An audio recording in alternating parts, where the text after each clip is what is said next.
Hello, everyone. Hello, hello, hello. I'm here. It's Friday. Ah, fuck. I forgot to pick up my pay at work. Oh, well. Welcome to tonight's stream. We're going to be playing more Donkey Kong Country Returns. I hope you're all doing well. Hope you're all having a good Friday. Dude, I saw on my timeline just now on Blue Sky, like, someone talking about how, like, we need to bring back selling out is bad. And, like, I'm so glad that people are saying it. Not because I care about whether or not other people sell out, but because I've never sold out. I've never taken any, like, crappy Raid, Shadow Legends, fucking Ant Farm mobile sponsorships or any of that crap. So I'm being vindicated by history right now. The people are shining a big spotlight on motherfucker Morgan and saying, you're the greatest to ever do it. I'm being a little silly right now. We're playing Donkey Kong.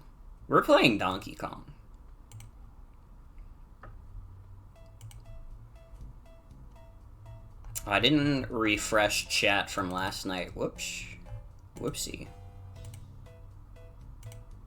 Let me reopen stream avatars as well. I forgot to open that. That's my B. I haven't done that for too many streams yet.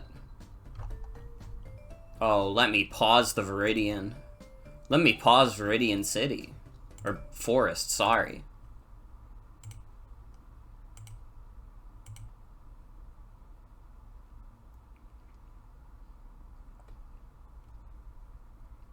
There I am.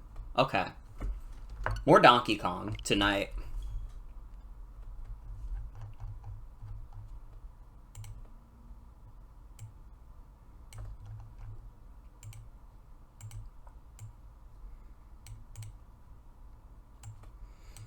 I don't know. My thing with, like, quote-unquote selling out as, like, a streamer is that too many of the streamers that I like watching have already done it, so I'm in no position to start judging people for it. But I do reserve the right to laugh when you find out a company like HelloFresh or whatever is bad. It's like, well, yeah. They're getting, like, random fucking YouTubers to advertise them. Like, I don't know how to tell you guys, but the company that you're being told about is, like, badass by, like, a streamer is probably, like, a bunch of amateurs running some shit show.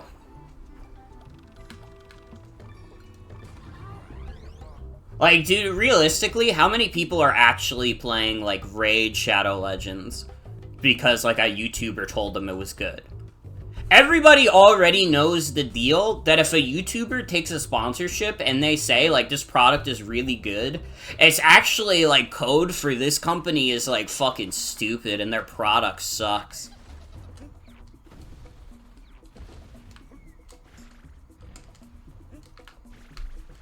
Like, I just cannot take, like, YouTube sponsorships seriously. I don't know, it has to be, like, it has to be a very specific kind, at least. Like, the kinds of sponsorships that go around, where it's just, like, they'll go up to, like, literally any fucking YouTuber and offer it. Like, if it's a sponsorship that I could realistically get, it's not good.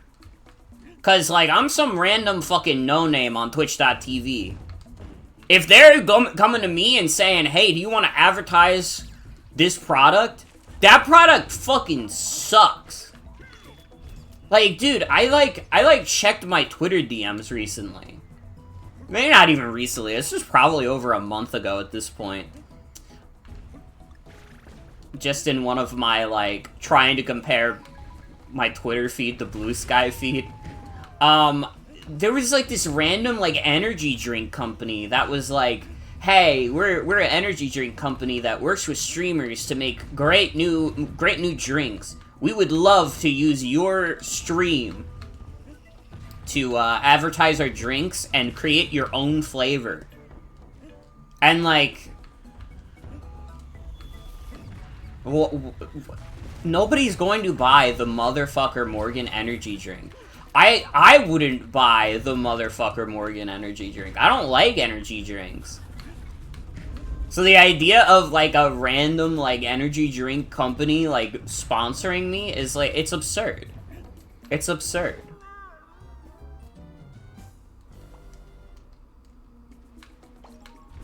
Like, let's be for real.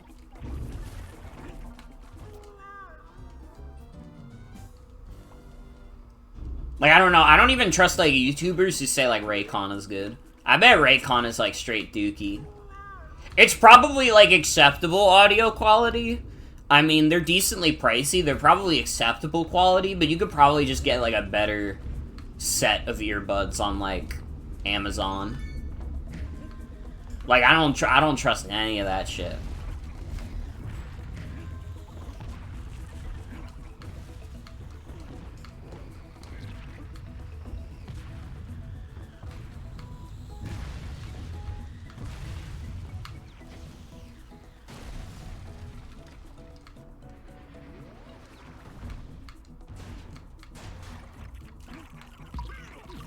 I don't know. And I know there was the whole, like, HelloFresh controversy recently, like, oh, HelloFresh is, like, union busting and shit, and it's like, yeah.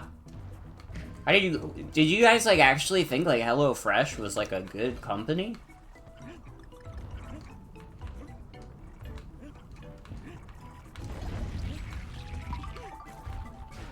I don't know. I mean, I also play, like, shitty baby Nintendo games online, and Nintendo's a fucking stupid company, so I guess I'm not one to talk.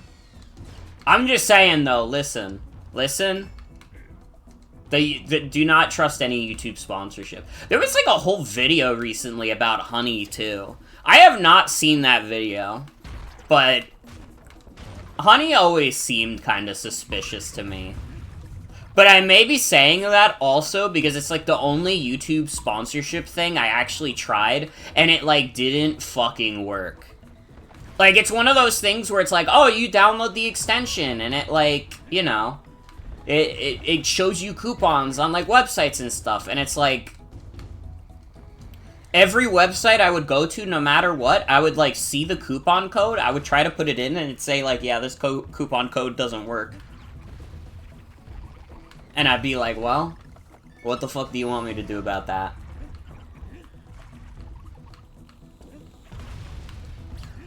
It was, like, literally, like, no matter what website I went to, like, shop, Honey would not fucking work. It's just, like, it's fake as fuck. And, I mean, people have pointed out, like, what the fuck is even the business model of Honey? Because it's just, like, a free extension. Maybe, I really do have to watch that, like, video about it. Because I feel like I'll get a much richer tapestry of what the fuck their deal is.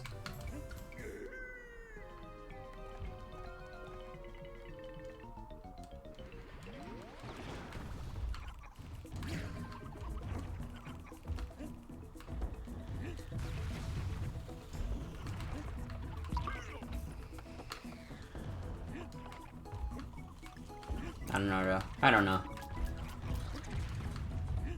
Thinking about the world, dude. I'm thinking about the world.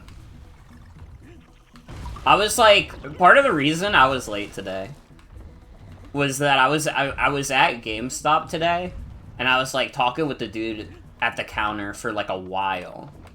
And like we were just talking about how like fucking crazy people are going for Pokemon cards now. Like, it really is, like, it's the new get-rich-quick scheme. People want to get, like, the rare Pokemon cards because they're like, oh, I could sell it for a lot of money.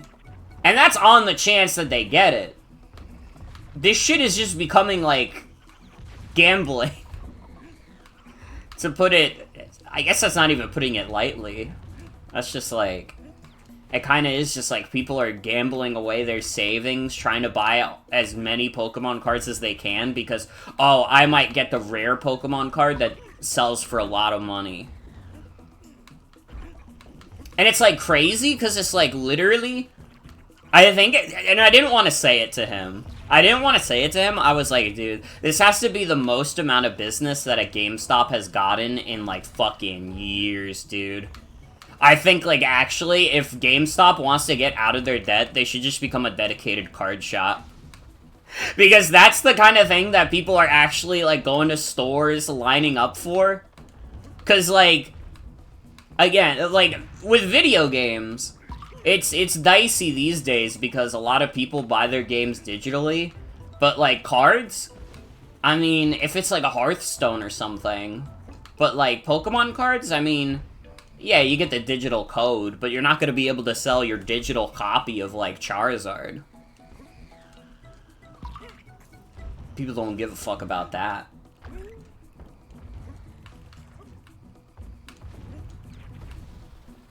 I don't understand where I'm supposed to go in this level, also. I'm gonna be real.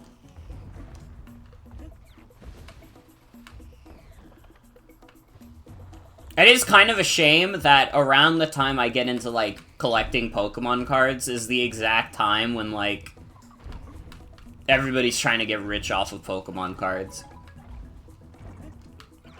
It seems like the problem is money, but I'm not sure.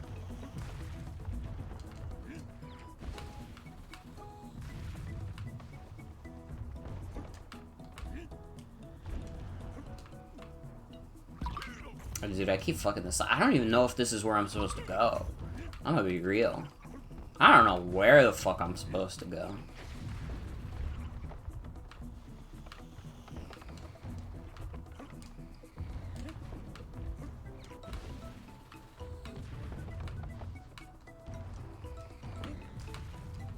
Oh my god.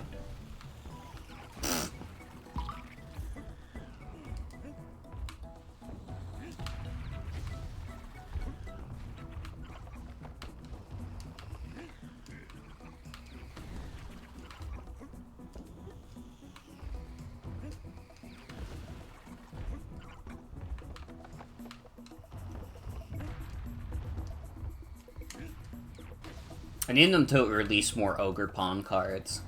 Because you know what? Part of the reason the new, like, Pokemon card thing sold out so fast is that it's all, like, evolutions and shit. And it's like, Eevee is cool. Don't get me wrong. I'm not, like, a Eevee hater.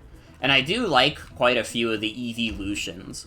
But none of the evolutions are, like, all-time faves for me. Like, I think, like, Glaceon is really cool.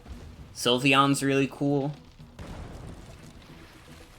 I say that, you know what, honestly, all of them are pretty cool, but I still wouldn't consider them any of my, like, top faves, except maybe Glaceon. I really do like Glaceon.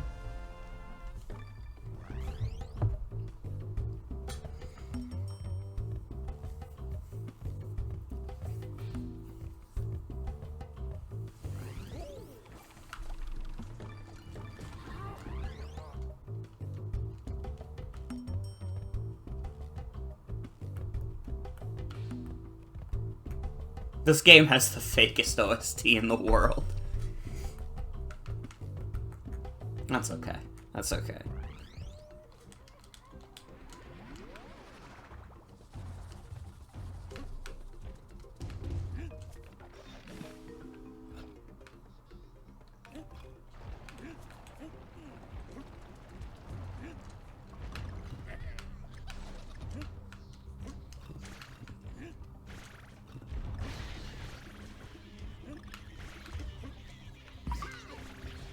What the fuck are these little gumblies?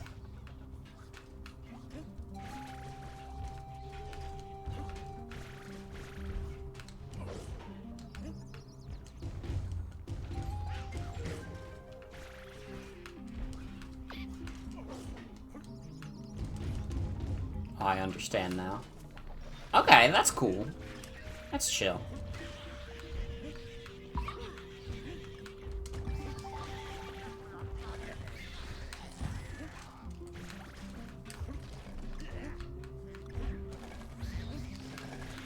Ooh.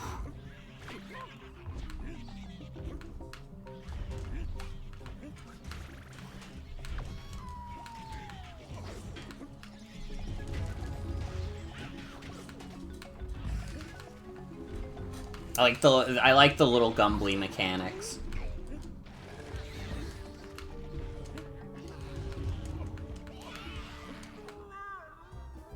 Well, what is I supposed to do there? If not roll into them.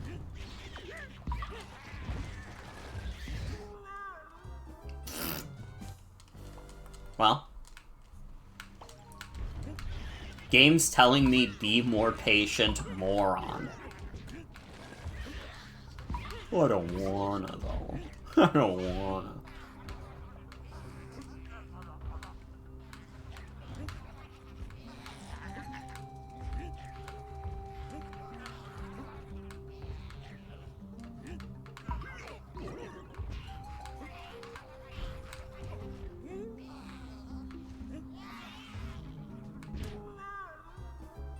Okay. Is there no way to, like, get around them?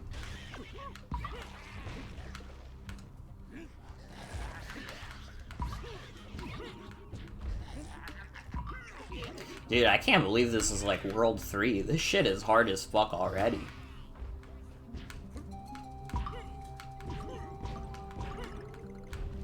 I gotta contend with all the little Gumblies.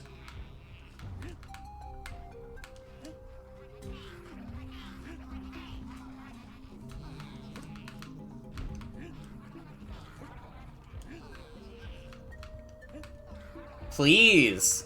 Please! Please! Oh my god, they go so far too. I would have had to jump back to the other platform. Jesus Christ, dude. Starting to feel more negatively about the Gumblies.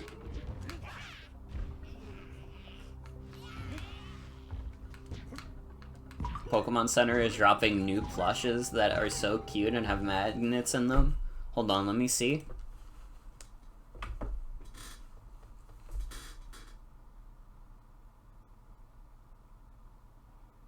Aw, that's sweet. Wait, that's sweet.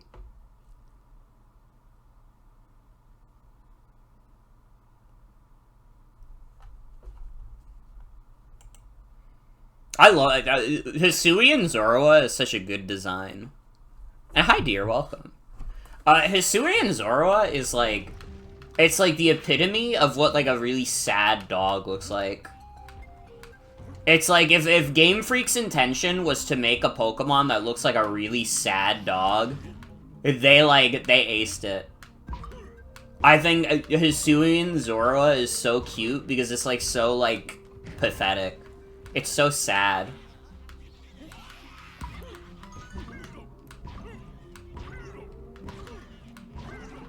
I think Hisui and Zoroark is cool, but I think I prefer Zoroa to it.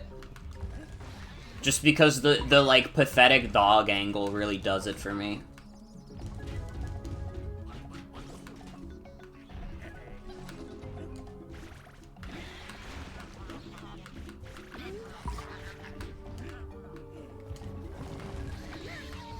Oh, fuck. Oh, dude. Oh, dude.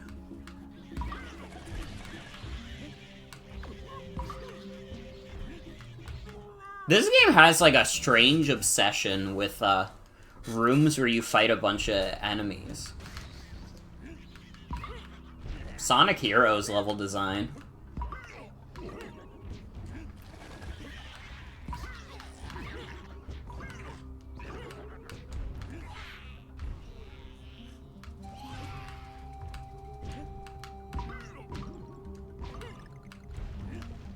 At least I'll be able to buy a shit ton more lives from Cranky.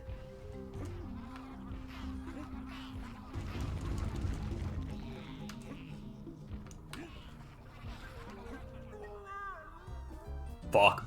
Fuck!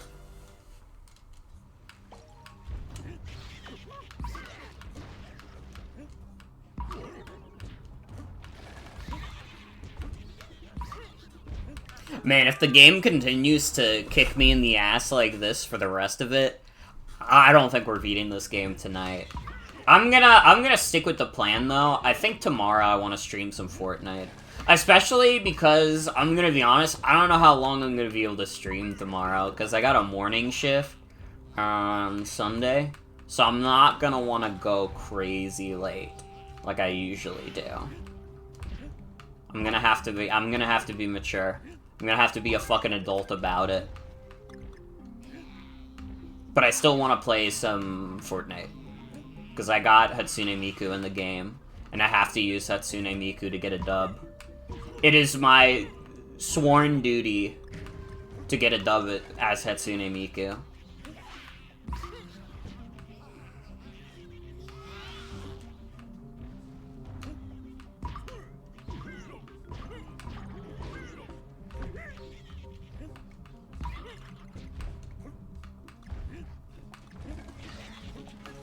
Especially because I was listening to a Vocaloid song that just came out. That was Hatsune Miku as a Fujoshi. Which is, like, a very funny concept.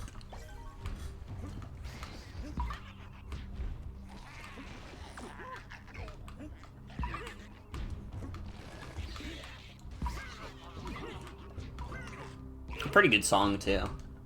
Pretty good song, too.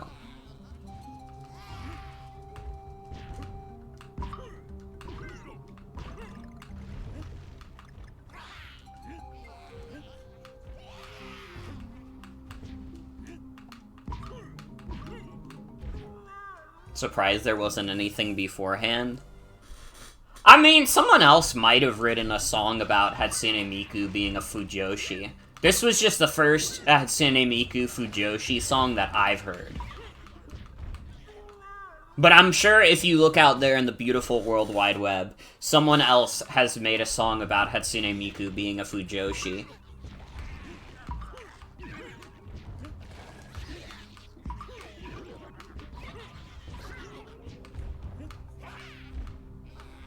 I don't know, I feel like Fujoshis have had a bigger presence in my life recently. Because I watched, like, recently that movie, The Challengers, and, like, dude, they literally have, like, Zendaya, like, Fujo out in that movie. And it's, like, not even that much of an exaggeration, because she literally gets, like, two guys to, like, kiss each other and shit. Like, she's fucking Fujoing out in that film. Zendaya was the first American Fujoshi.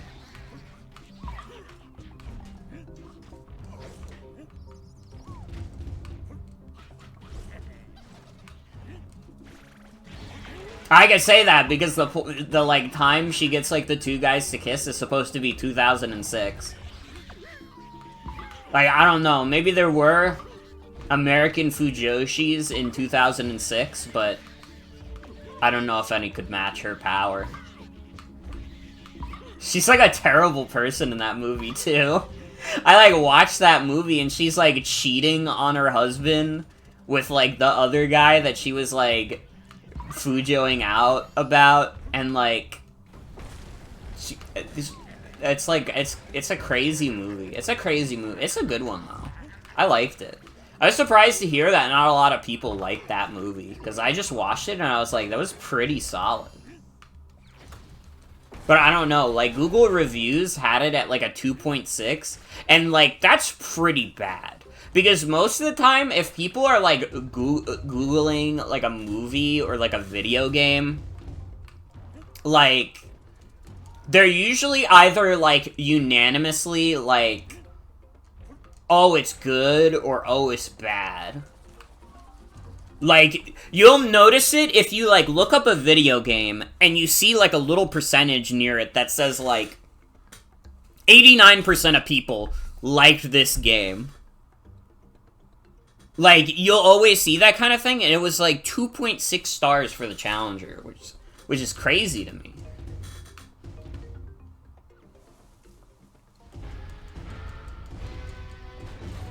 It's technically real person yaoi, isn't it? Which is different than anime yaoi. Like, I guess. But, like, do you have to, like, only be into, like, anime yaoi to be, like, a Fujoshi? Is it not just, like, being a girl who's into, like, BL. Like, that was always my assumption, was that just, like, Fujoshis are just, like, really into, like, gay men. In, like, media and stuff. I guess they could be in real life, too, but... That was, like, my impression. I didn't know that, yeah, that, it was specifically for just, like, anime. Oh my god, Rambi's in this game? It took 3 worlds in for us to get Rambi.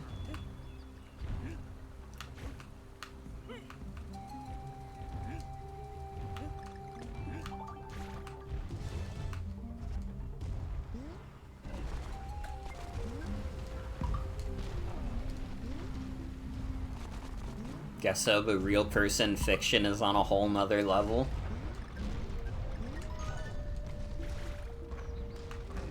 I mean, the moral of the challengers is really that those 3 would have all led better lives if they were a throuple. That's what it really comes down to, is that, like... You know, people make jokes like, oh, estrogen would have saved her. Polyamory would have saved them. I think. I think, like, all 3 of the main characters in that movie, their lives would have been improved if they were in a polyamorous relationship.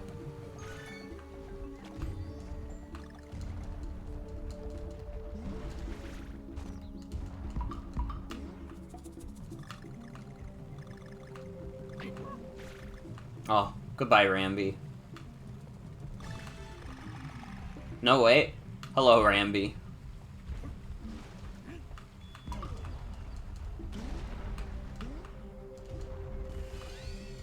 Perfect for fans that are always saying this about love triangles in media. It's not, it's literally, like, the crazy thing is, it's not even a love triangle, because, like, the girl gets married to the one guy, but then she's, like, also just, like, fucking the other guy sometimes. I don't know, I guess maybe that is still a love triangle. I'm not, like, familiar with all the qualifications of a love triangle.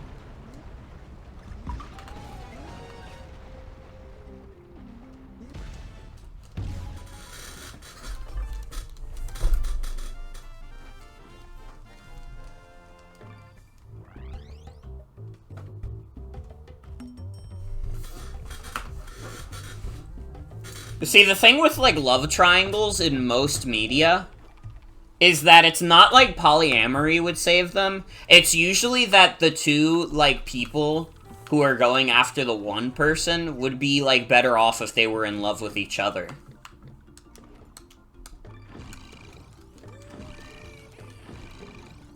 Like, going gay would be better for them.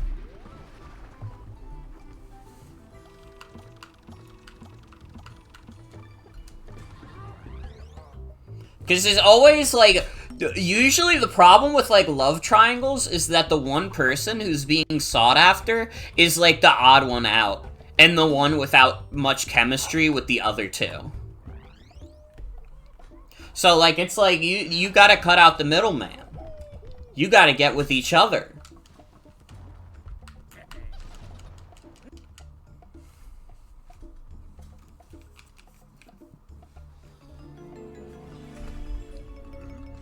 Love triangle could be A, interested in B, B into C, C into A. Well, that's a much more literal triangle.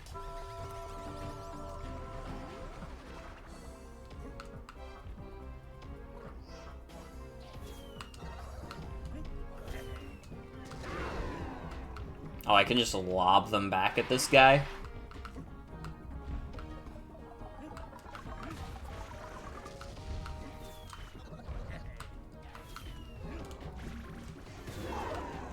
It is flexible.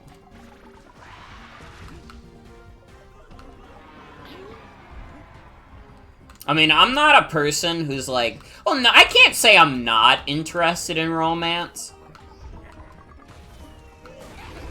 I'm a Yuri soldier. And I guess, like, usually in that kind of thing, they already have, like, the two who are in love with each other picked out. Like, maybe there are, like, Yuri love triangles out there, but I haven't seen them recently. None of my Yuri mutuals are talking about that stuff, so I don't know about it.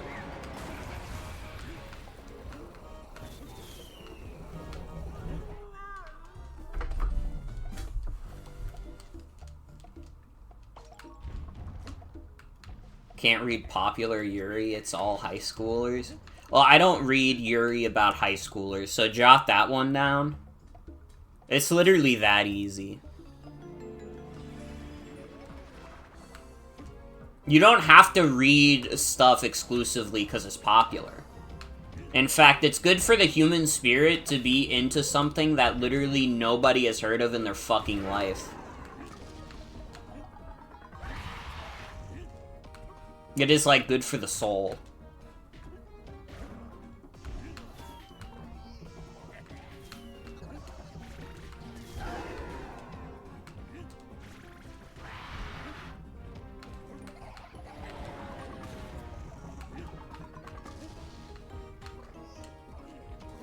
You're attracted to Mario characters, your sense of Yuri is cooked. Well, there's a Yuri about that. She likes to eat, and she likes to cook. I think it's the other way around, but they already got that. They got you covered.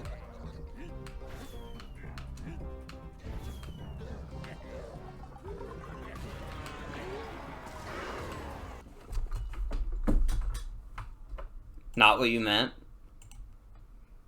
I don't give a single fuck. I don't give a fuck. I'm always, like, you gave me an opportunity to talk about a good Yuri, so that's all I needed.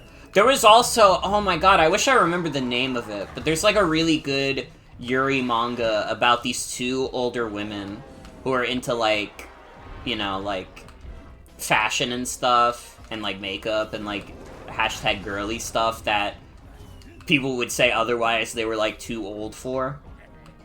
That one I remember reading. It wasn't very far in when I read it, but that one was really good, too. That was a really good manga.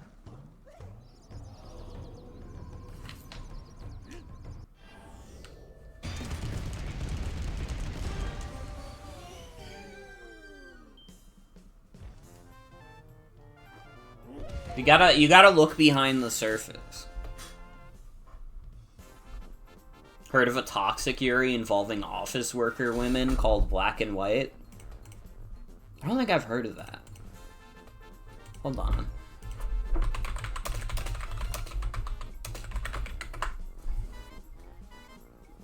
Black and White tough love at the office.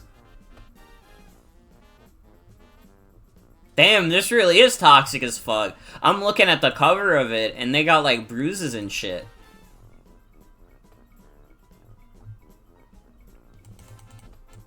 You were not lying about the Yuri being toxic.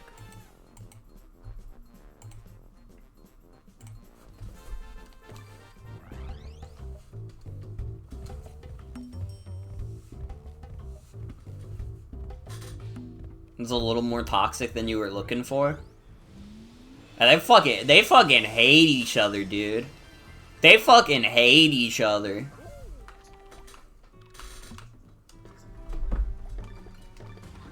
I mean, I guess it's not as toxic as it gets. But it's probably as toxic as it gets while still being, like, semi-realistic. I mean, if you wanted to go, like, extra toxic, I don't know, like... This is a funny example, but it's the first thing I thought of. Like, crazier toxic Yuri is, like... Do you remember in Fiona and Cake, like, the alternate universe versions of, like, Marceline and Bubblegum, where, like, Bubblegum is, like, this really rugged, like, army general, and, like, Marceline is, like, this fucked up, evil, like, princess? That's, like, probably, like, a step more toxic, but at the same time, it's like, well, it's also, like, too cartoonish. You know? Like, I would say, like, it's less upsetting to think about because it's less, like, realistic. Like, the black and white office workers, like, that's probably less toxic overall, but it's a little more, like, you know, it might be a little more discomforting because it's like, damn, that could happen for real, though. Real women could hate each other that much that they would beat the shit out of each other, but also have gay sex. Like, that could happen in our real world.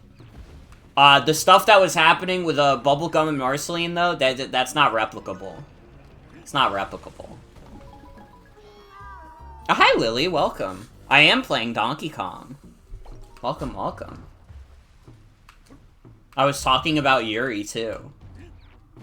You know, you're probably a bigger expert on the subject than I am. I think. Unless I'm overestimating your expertise, which, I mean, that's okay, too. I already did that. We don't have to do the dynamite twice, but it's good to go there twice because you get Diddy Kong. Yuri with a vampire isn't possible. I'm so fucking sorry that you have to learn this way. What's the fucking point anymore? Oh, wait. I did say Lily's the Yuri expert, so it actually is possible. I was, like, born to be, like, a vampire, but forced to, work a job that I have to wake up early for sometimes. Yeah, I remember you sent me that guy from this game, and it was like a post saying, dude, it's John Pork.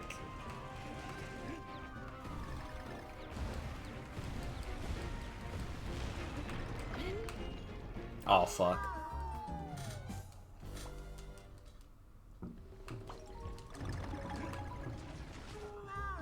Oh, that wasn't right. It's okay, we have 1,000,000 lives. The one good thing about, like, modern hard-as-fuck platformers is if they do have lives, they have, like, it's, like, easy to get 1,000,000,000 of them. We were born to study Yuri, but instead you have to listen to children tell you about Skibidi Toilet. They don't even have Yuri in Skibidi Toilet. I guess I could be wrong. There could be, like, Camera Woman X, like, Femme Skibidi Toilet. That could be the new Yuri. It wouldn't be good. I'm not saying that it would be good. But it could happen to, like, I don't know, some, like, random, like, Gen Alpha kid. Don't say that. I'm just trying, listen. I just try to keep it real on these streams, and sometimes the truth hurts. Sometimes the truth hurts. This is a certified I ran out of disk space moment. There's a Duchess Astro Toilet. I don't even know what a regular Astro Toilet is. Those are just words on my screen, and I don't know what they mean. Dude, is the Duchess Astro Toilet one of the characters from that Astrobot game? That one game of the year? Would you play Astrobot if they had the Astro Toilet in it? I would. Wait, that would be cool. Only thing you want to be real is your wife in your arms? That's fucking real. That's fucking real, dude.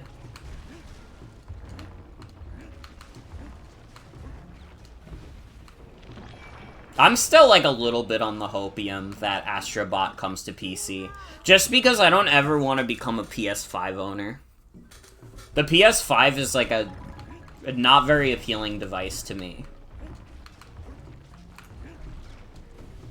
I say as I soy jack over, like, 10 seconds of Mario Kart footage, but, listen, I'm not saying I choose the proper hills to die on. I play the cards I'm dealt. And my lot in life is that I, like, enjoy Mario Kart a lot.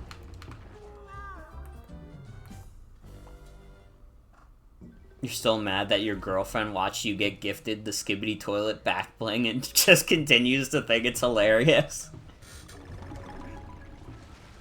Is that in, like, Fortnite? I forgot they added, like, Skibidi Toilet stuff to Fortnite.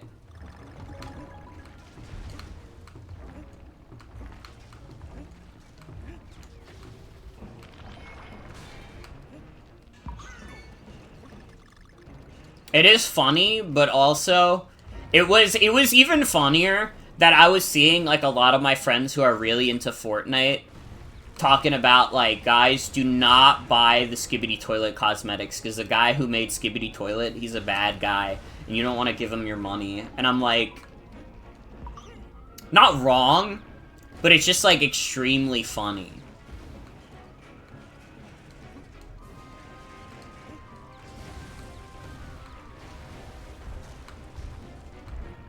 Like, listen, I'm not gonna buy Skibidi Toilet on Fortnite. I spent the money on Miku, and I was literally like, I can never spend money on Fortnite again, because buying this shit is too much.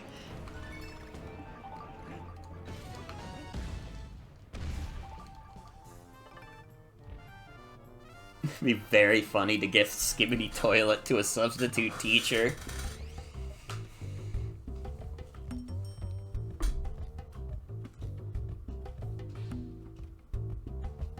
I hate games that have, like, fake currencies. Like, I think it should be illegal for, like, your video game to have a fake currency. It's like, I should just be able to see the actual price instead of being like, hey, buy our fake digital currency so that you can get your stuff. Like, I think fake currencies are, like, a plague upon the world.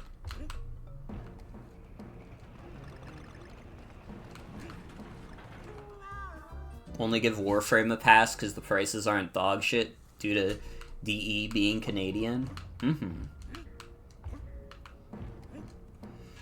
I don't know. I'm not gonna say it's good that, like, TF2 has, like, crazy microtransactions, but I will say it's good that at least you can see them in, like, real money. Like, dude, why the fuck does, like, Street Fighter 6 have, like, its own fake digital currency? What the fuck is that? It's fucking Street Fighter, dude. I shouldn't have to pay, like, money to, like, buy, like, fake Street Fighter bucks so I can, like, spend a fraction of that to buy whatever I want. Like, dude, I don't even like DLC, but, like, we solved the DLC already. This is crazy. Feels like they do that so you can't buy the DLC on sale. Probably. It's so stupid. Like, listen, I will not argue with the quality of Capcom's games. Capcom puts out a lot of good shit. But man, they could be fucked up with the microtransactions.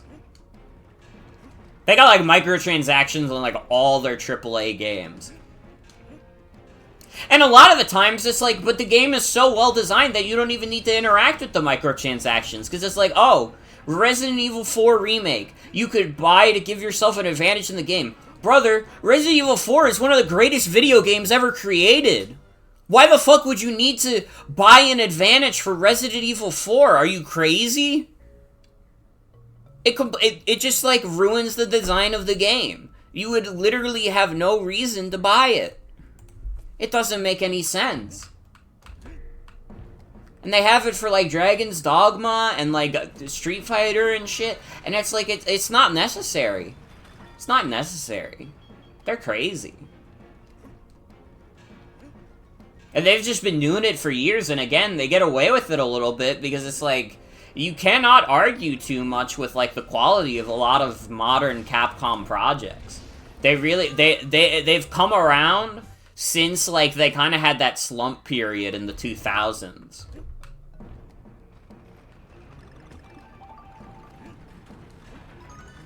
But it doesn't make it right. It doesn't make it right.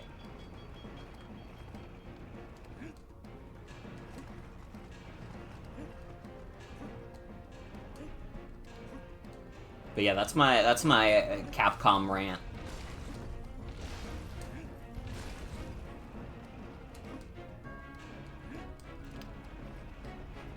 I think it's a well-deserved one. Alright, Capcom, they get away with a lot. And I like Capcom, I like their games, but they get away with a lot.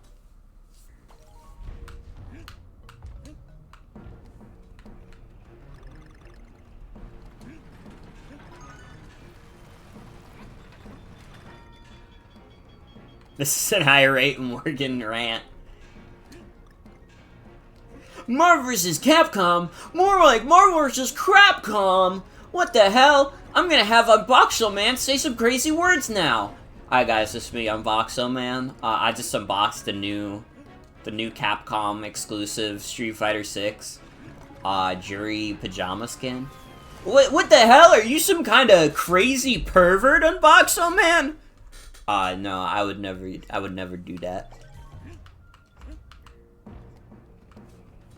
That was my bit. That was me trying to recreate, like, a irate gamer bit.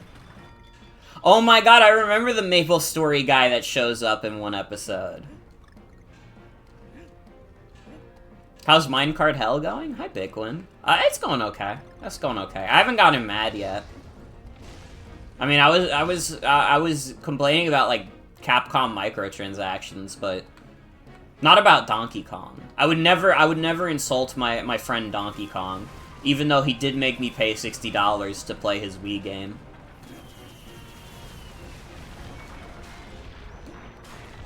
I mean, I don't need to be the person to tell you. Like, we were talking about Capcom getting away with a lot. Nintendo's getting away with murder, selling this game for $60.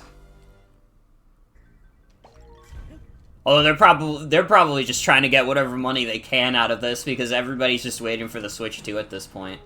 Although, I think, like, we might have our one, like, actual seller of, like, the past year or so. Have you guys, like, I'm, like, a sales geek, so I'm, like, always looking at that shit. Have you guys been seeing how well, like, Super Mario Party Jamboree is selling in, like, Japan? Like, dude, Mario Party Jamboree in Japan has already hit, like, 1 million units. We're gonna, like, get the sales data for, like, this Christmas, and Mario Party Jamboree is gonna be, like, the only 10 million seller from last year.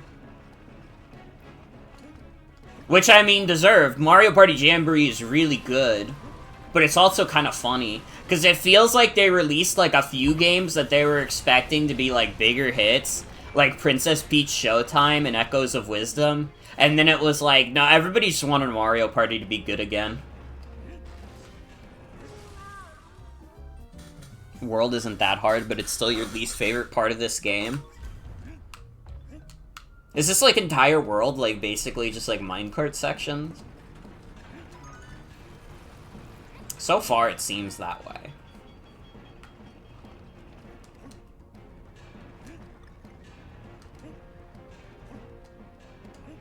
These mole guys fake as fuck.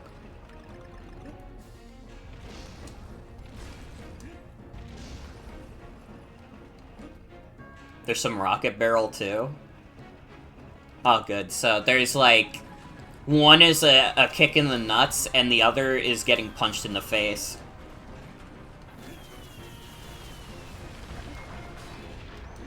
I say that as if I don't enjoy the minecart sections. Even though these minecart sections are, like, very hard, it is hard to deny, like, Donkey Kong Country minecarts. I find them inherently fun, even when they're in this kind of, like, fucked up, like, hard mode version.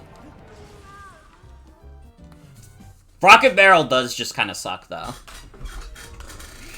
There's no saving the Rocket Barrel. Even in, like, Tropical Freeze, I think the Rocket Barrel is, like, pretty weak. It's, like, consistently my least favorite part of the game.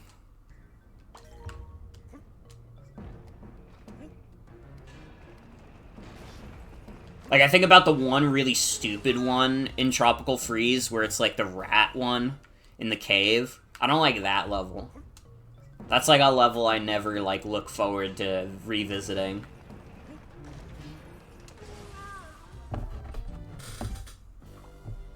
It'd be really funny if I game overed on this level. Rocket Barrel is what you call your barrel full of N64 games starring a uni-wheeled robot. Good joke alert.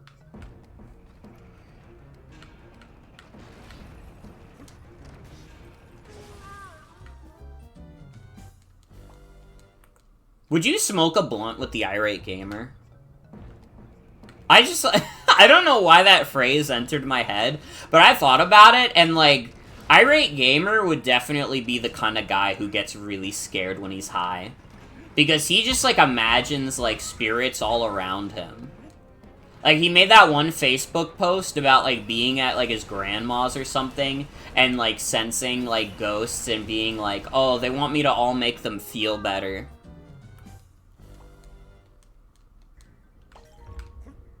That's why he got into spirit hunting stuff. If Irate Gamer got into spirit hunting because of getting high one time, that would make a lot of sense to me. All it takes is one bad high. Wouldn't it be the worst blunt rotation? That is true. That is true. He might get really scared, though.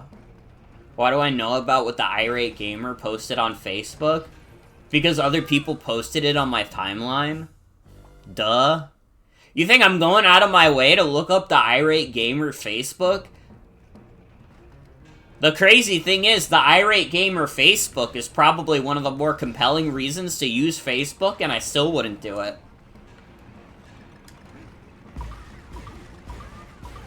No, I'm not a meta head, I'm sorry.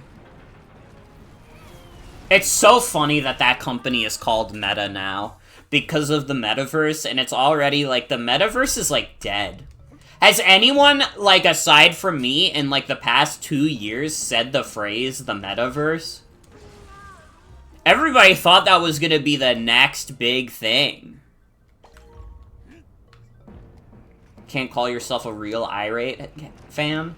Well, no, it's okay, because I follow all the Irate Gamer fan accounts that just repost his Facebook posts. So I still get my daily fill of Irate Gamer, but I don't have to go to Facebook for it. Alright, I'm not anti-Irate Gamer, I'm anti-meta.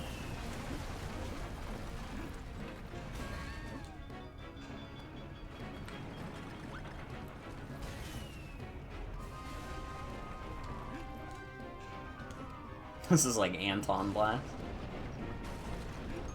The metaverse is back to being an epic Persona 5 reference. It really is.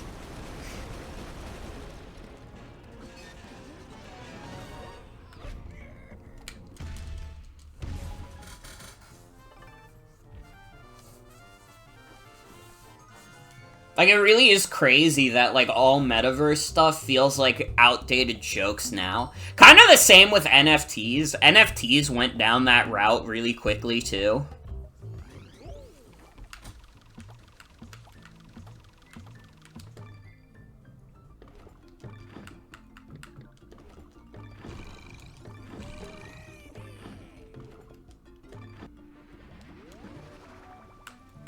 Yeah, his full name is Anton Blast.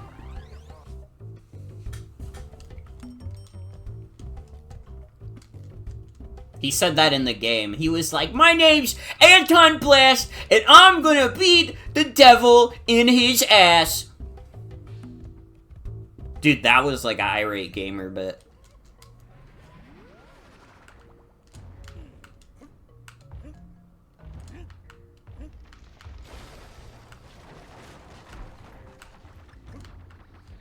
Oh, this is the level where they trick you into thinking it's a minecart section. Fooled you. It's actually the shitty rocket barrel instead. I respect that also. I respect that. Fooled you. It's bats.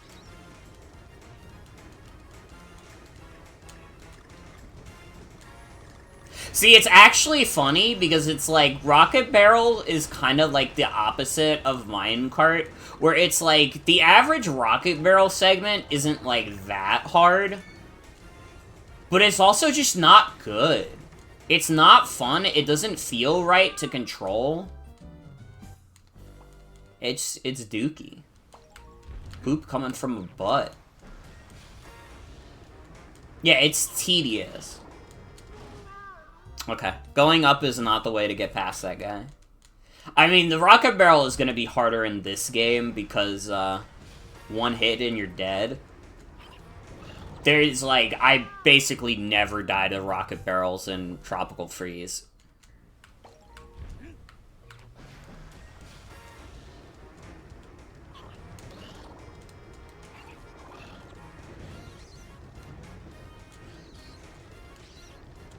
See, now that we're done with that, it's like, okay. Well, I got that one guy again.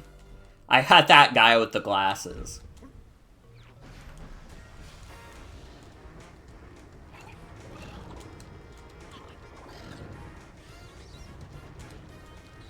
Okay, I understand what I have to do now with the blue bats. And now that I do, I'll never fall for their trick again.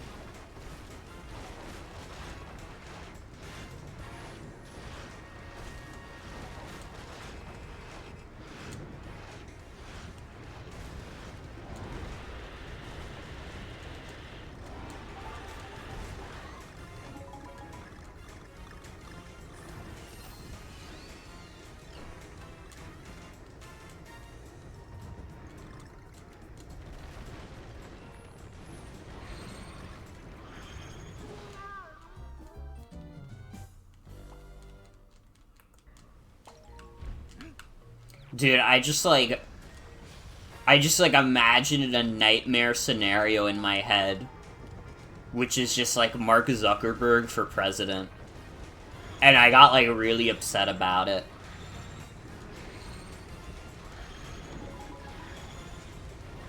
I don't even know how my brain made that connection. I just thought about it, and, like, I hurt a little bit. See, I don't know if he could actually win. He might have. He might have. He didn't get very far if he did, though.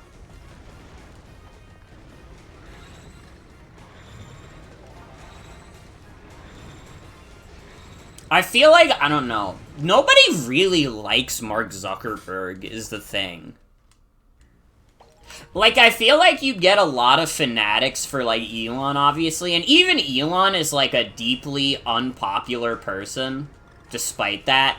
Like, despite what his, like, Twitter follower account would make you think, not a lot of people actually like Elon Musk. I have met very few people who are, like, diehard Elon Musk heads, and, like, most of them are, like, people who own, like, Cybertrucks and shit. They're, like, morons. They're, like, already, like, confirmed, like, morons.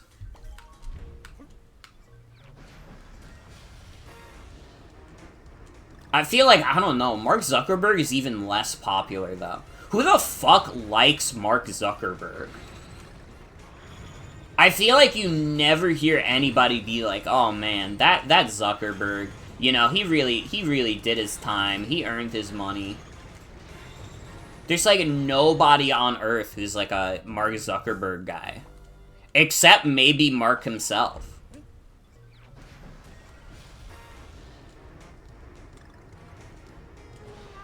Oh, whoops. Also, hi, Soul. Welcome. Welcome, welcome.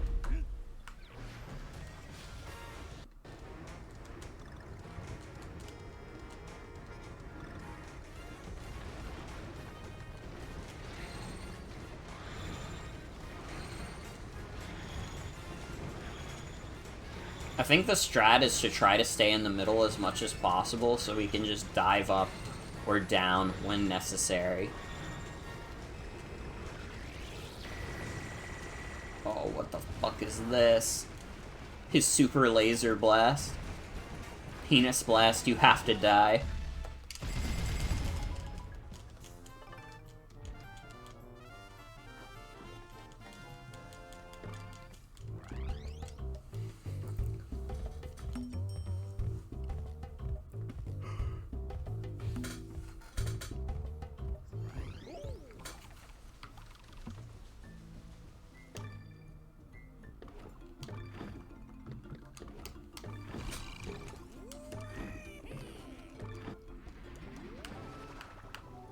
Dude, he referenced Ramby.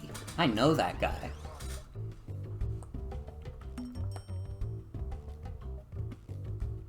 Damn, we're already, like, almost done with this world. We just gotta do the mole train.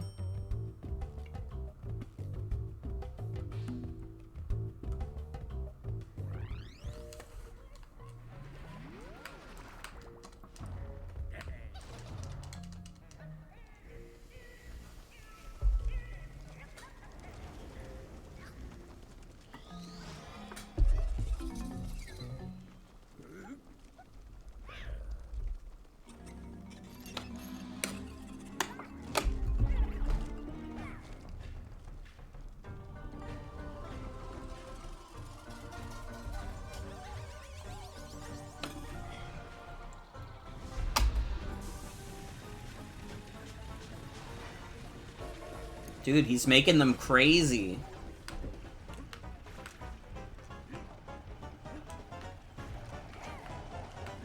Oh, dude, this seems like a crazy boss. Ow.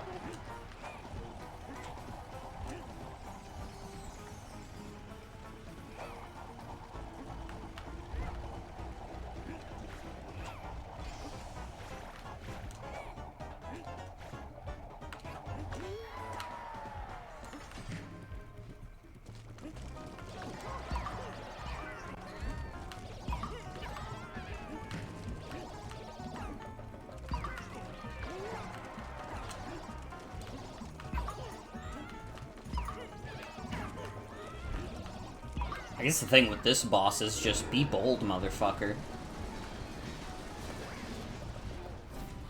Okay, so we eliminated one mole.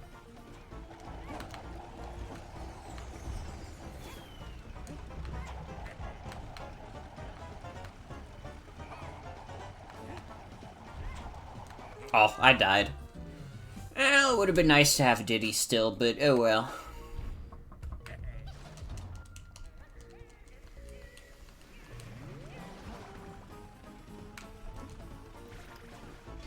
I feel like with Diddy, yeah, you could just do this.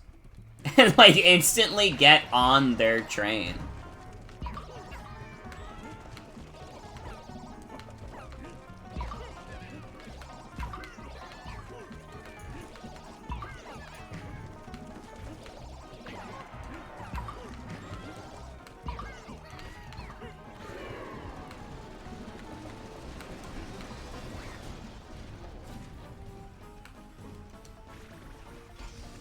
Nice. This kind of seems like easy mode.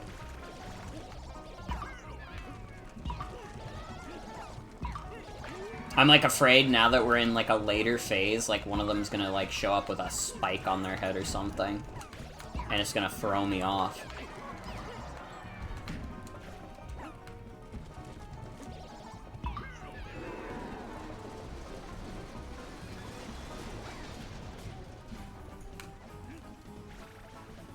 See, I like this kind of fight, where it's like, there's a little bit of, like, a cheese you can do.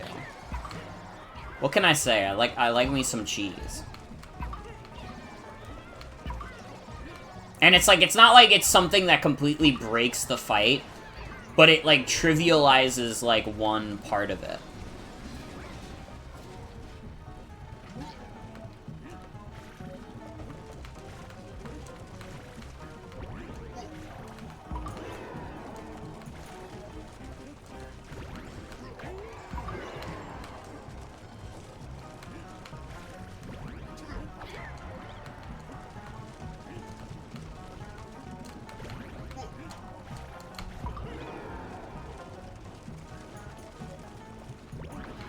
Oh, fuck. Well, it's okay, I won.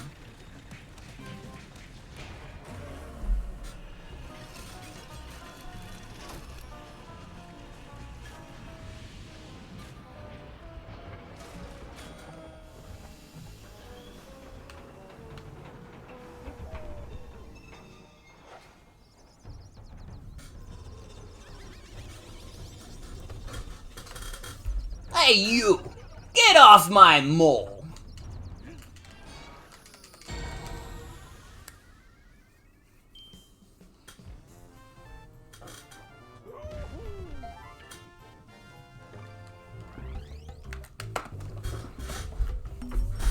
What you guys have for dinner tonight, by the way? My family ordered from, like, a Korean barbecue place that's nearby, apparently, so I had chicken and fries from there. Because they couldn't ask me if I wanted anything else, so that's just, like, a safe bet. And you know what? It was pretty damn good. It was pretty damn good. The fries especially were fire. Chicken was pretty good, too.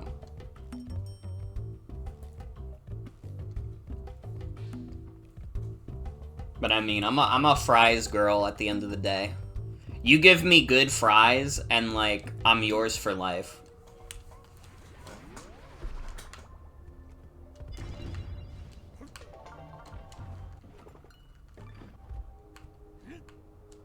Track sounds like the one Earthbound song. leftover shawarma and rice. That does sound delicious.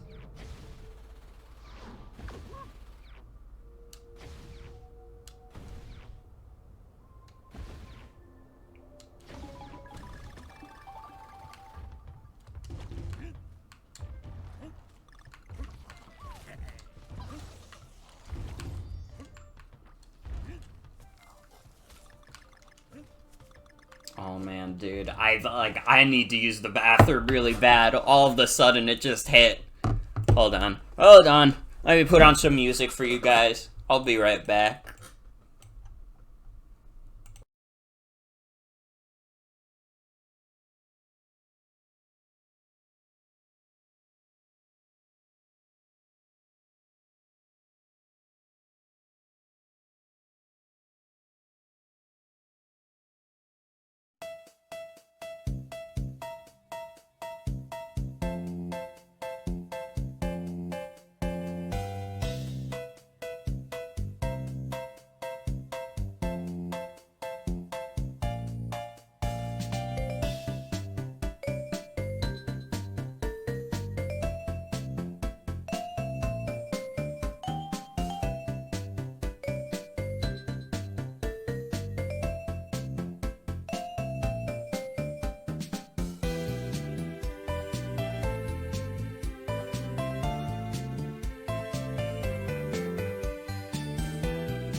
Shadows on the ground. Will there ever be an end? Forever running from this lunacy. Moonlight coming down, beaming through the clouds. Will I never see the end? Forever searching for my destiny.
Will there ever be an end? Forever running from this lunacy.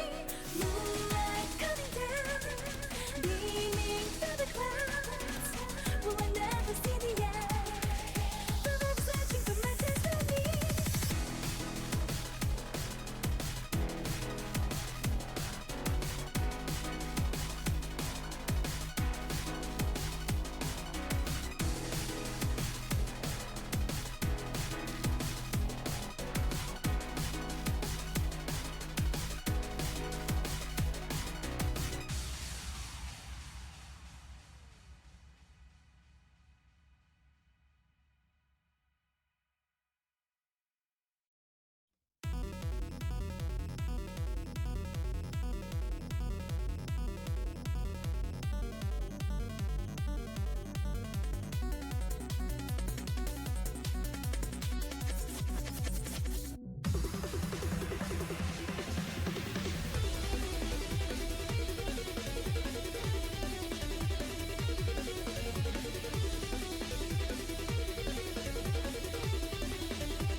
Alright, I'm back. Hi. My bad. I thought I would be able to get another level in before I really had to use the bathroom, and I was wrong. I was wrong. I had to go so bad. It was crazy.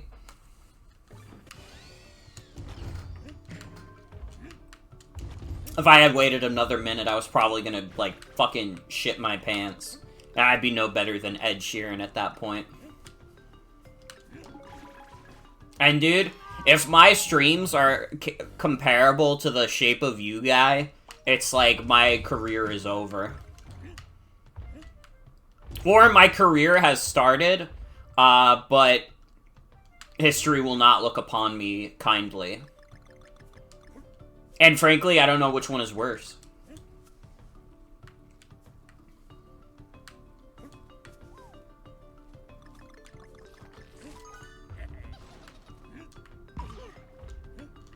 They're gonna make me do songs for the new Pokemon games? Not even the good ones. Like, Toby Fox gets to make the good songs, Ed Sheeran gets to make the bad ones.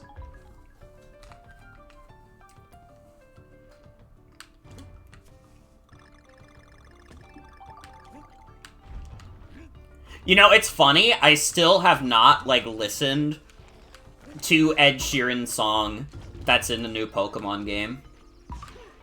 Like, I have finished Scarlet and Violet multiple times, and just every time I get to the end credits, I just, like, mute the game. Like, when I streamed it, I muted it, obviously, because I didn't want to get a fucking copyright claim from Ed Sheeran. But then, every other playthrough, it's just like, I don't want to listen to Ed Sheeran. I don't think that guy's music is good.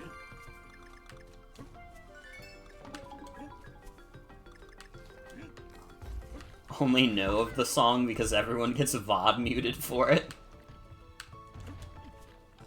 That's why I just, like, I just muted it, because I'm like, am I really gonna get a copyright claim for a shitty Ed Sheeran song? It's not worth it. I only want to get copyright claims for stuff that's, like, funny. Like, if the guy who made the song It's Okay to Be Gay, like, copyright claimed the one clip I have of, like, Yoshi dancing to it, that would be fine by me. Like, I could live with that. Ed Sheeran, though, out of the question. Out of the fucking question.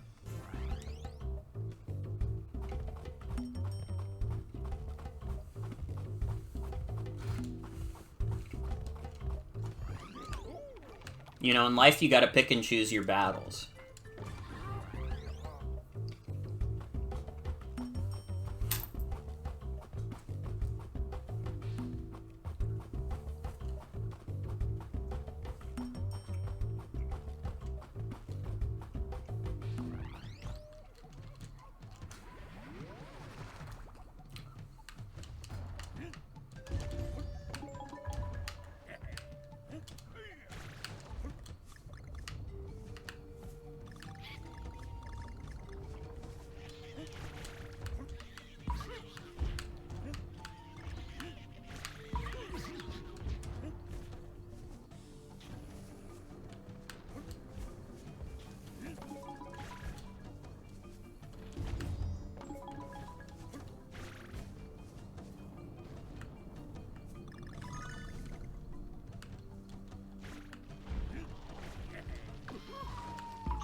I just thought of something that would be, like, kinda really funny if it happened. Can you imagine if, like, they got Ed Sheeran to do a song for Pal World? I don't know if Pal World has the reach to get Ed Sheeran. It would be, like, kind of funny, though. That would be, like, the funniest way to try to stick it to that would get me to be like, actually, these guys making Pal World know what they're doing.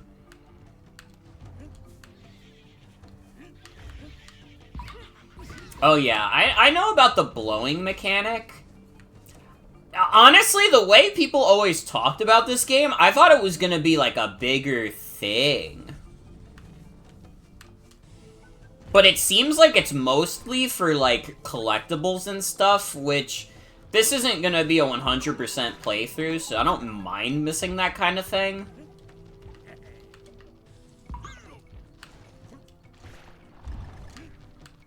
But I'm, like, genuinely shocked by, like, how much I haven't had to do that.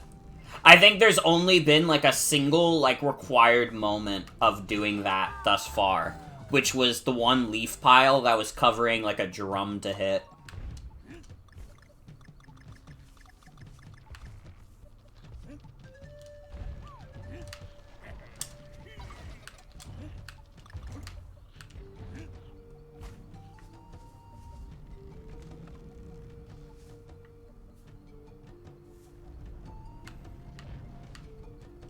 Yeah, it doesn't seem super necessary.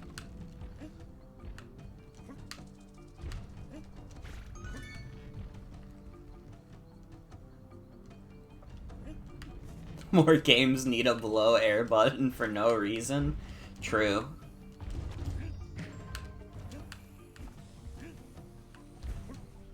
Honestly, it is always good when a video game has a button that is by and large useless except to give your hands stimulation.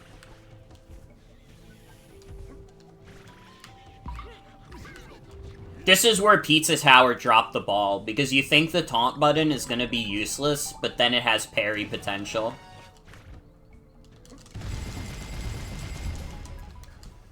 And it's just not right. It's not right.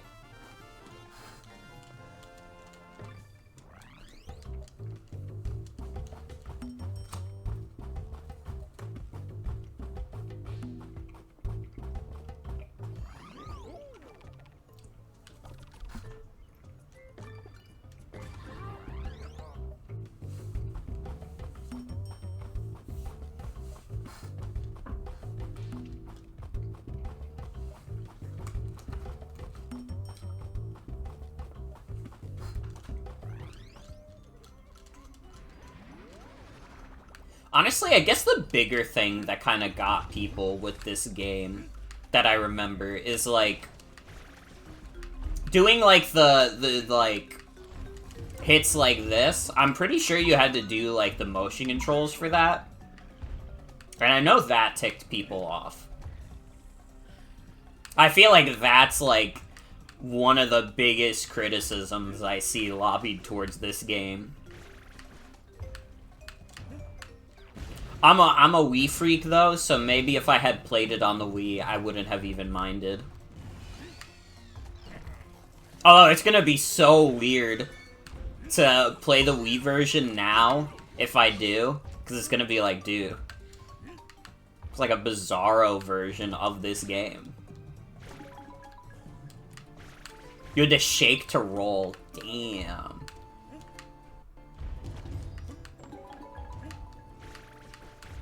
We would like to freak.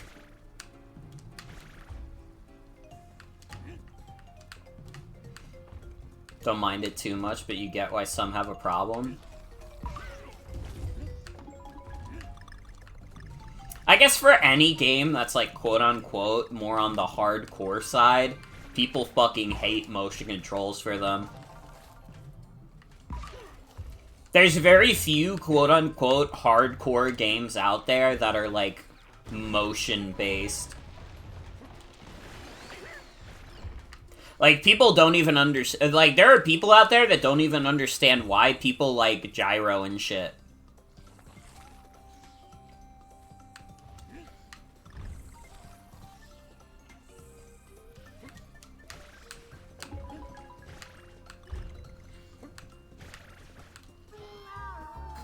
And I mean, I'm being a little loose with the definition of a quote-unquote hardcore game. Basically, that's just like a game that's like a little more taxing on the brain.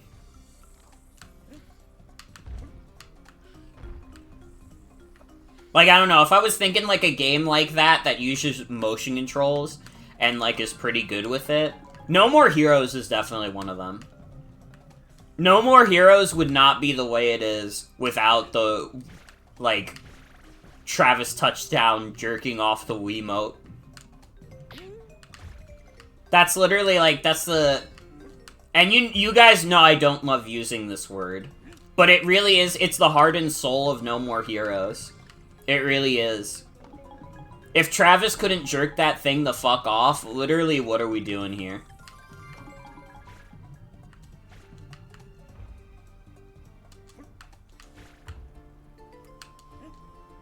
I should replay No More Heroes. It's been a while. I played them the one time in 2021, and I mean, I had a good time with all of them. No More Heroes kicks ass. I mean, I've definitely dampered on 2, just because, like, I don't know. Playing 1 and then playing 2, it was like, okay, 2's alright. 2's, like, fun. But then playing, like, Travis Strikes Again and No More Heroes 3, and kind of, like, understanding more what they wanted to do with the series, I was like, wait, no, No More Heroes 2 kind of is a bit ass.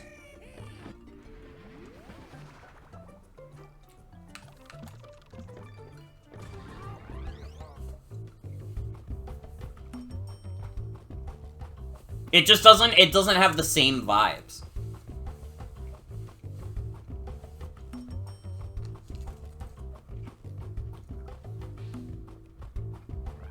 It is kind of like that.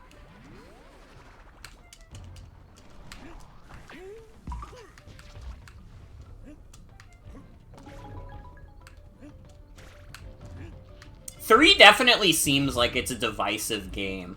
I think No More Heroes 3 is great. It might even be my favorite No More Heroes. But there are other people who, like, cannot stand it.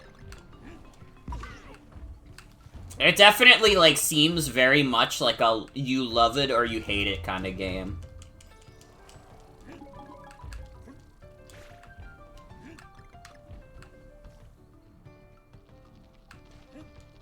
Which I guess is kind of true of Travis Strikes Again as well.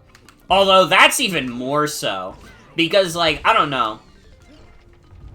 people disliking 3 is, like, kind of just, like, people who don't really appreciate that it didn't, like, improve on a lot of the flaws of No More Heroes 1 and whatnot. People who don't like Travis Strikes Again don't like it because it's a fucking weirdo game from the Bizarro dimension. That's why I think Travis Strikes Again is cool, but understandably, not everybody else feels that way.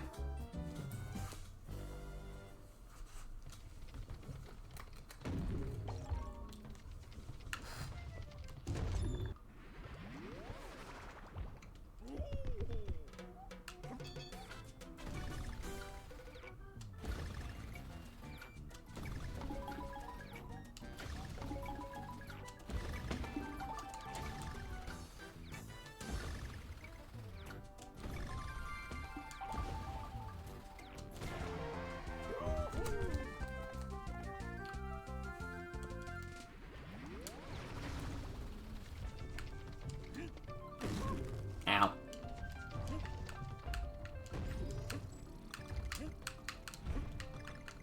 I'm a big No More Heroes 3 believer. I think also in general, like, I don't know. I appreciate, like, lower budget efforts like that. Like, in general, I don't jive with, like, the way the AAA industry is. I like weirder, smaller stuff. I like the mid-tier kind of range. Like, indie is good, and every now and then, I do like a AAA game. But, like, the mid-tier is, like, the perfect middle ground for me. And it makes me sad that, like, mid-tier stuff doesn't really exist as much anymore.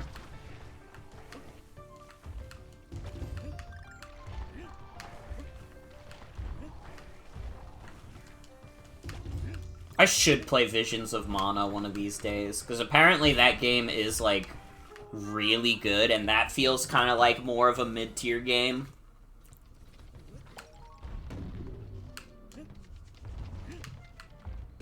Only reason I didn't check it out at launch was, like, I'm trying to remember, something else came out, like, that same week, and I was gonna be like, okay, whatever, I'll still buy it, though.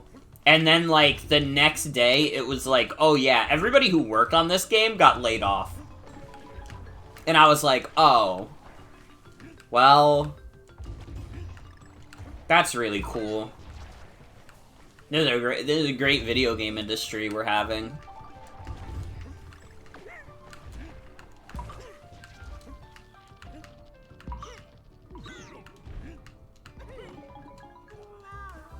Like, I don't remember who developed Visions of Mana, but it wasn't, like, an internal team in Square Enix.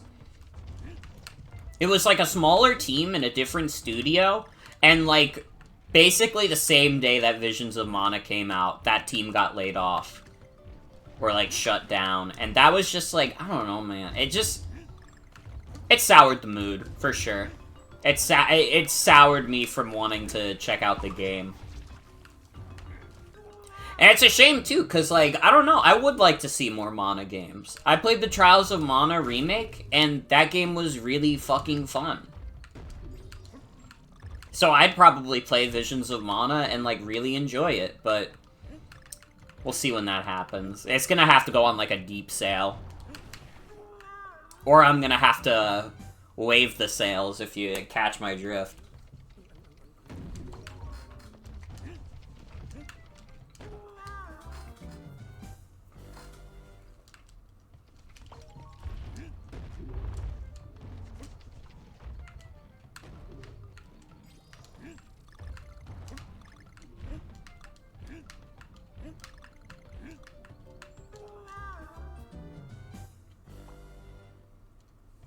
That was like a little tangent.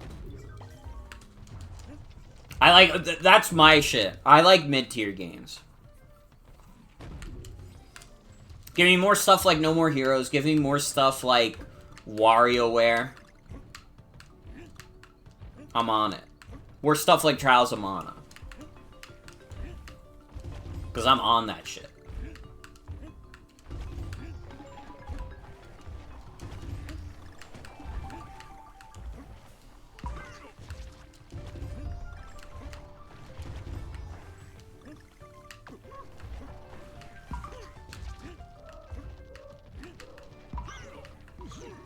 I would definitely recommend 3.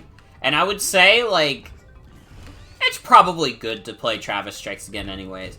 I mean, you kind of have to play Travis Strikes Again to understand some of the stuff that is in 3.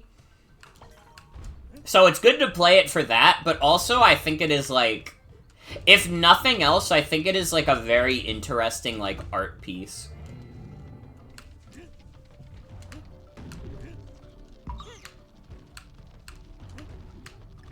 Like, Travis Strikes Again feels a little bit like a passion project. Just like Suda51 getting to revisit this character that he made many years ago. I don't know, it's cool. It's cool. I think Travis Strikes Again is cool. It's a little bit, though, like, it's almost, like, cooler to think about than to actually play. I think for most people, Travis Strikes Again is probably a video game that's cooler to think about than it is to play.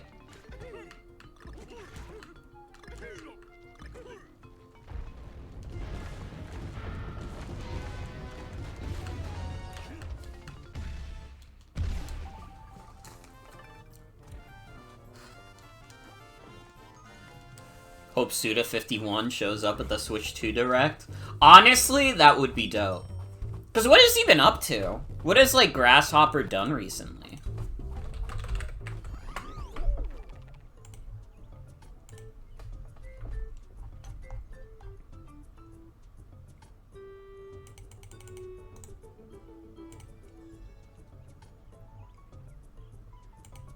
You did Hotel Barcelona. Or he came up with the idea for Hotel Barcelona. I'd never heard of this game in my life.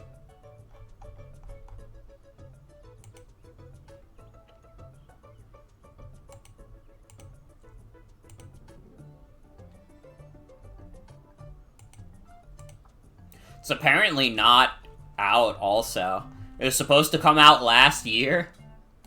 But I can't find any proof that this game came out.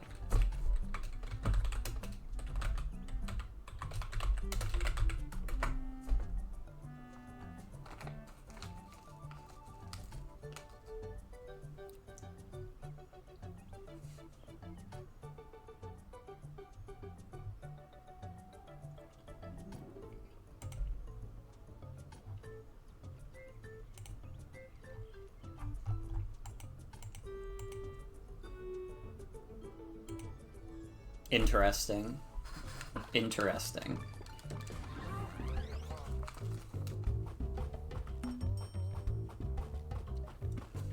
Honestly, with the pace we're going also, I feel like we could probably beat this game tonight.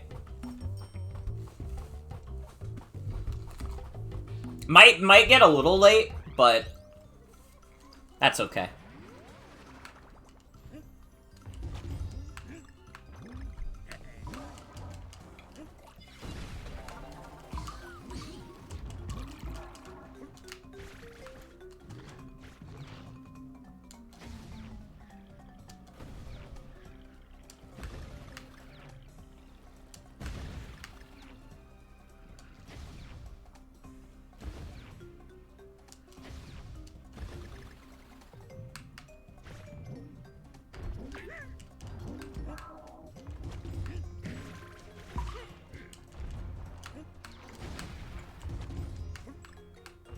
One of my favorite Suda51 posts is the one post where they show him, like, I don't remember if it's, like, with a controller or, like, a muscle weight, but he's, like, shaking it up and down, obviously, like, doing, like, a jerking off motion, and, like, someone posted on Tumblr, like, a gif of him doing that, and it says, like, reblog to help Suda51 come!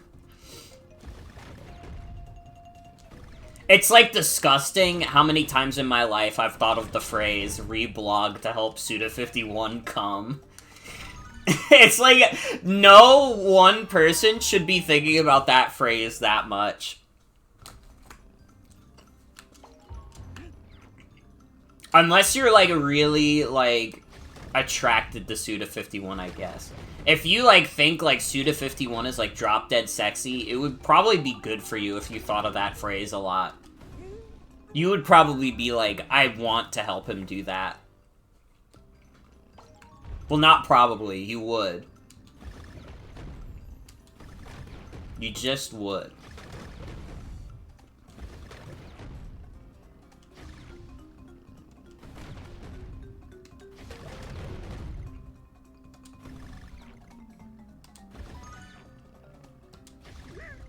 Fuck.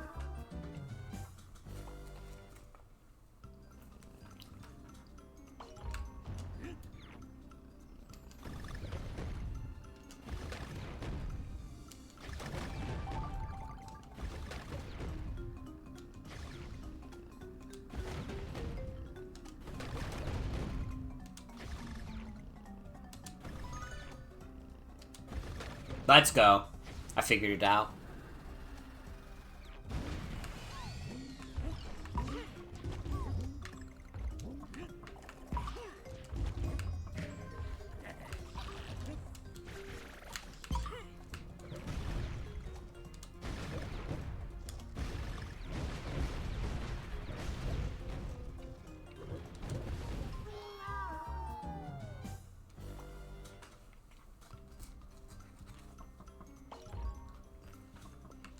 You know what I just thought of? Like, tangentially related to, like, Suda51?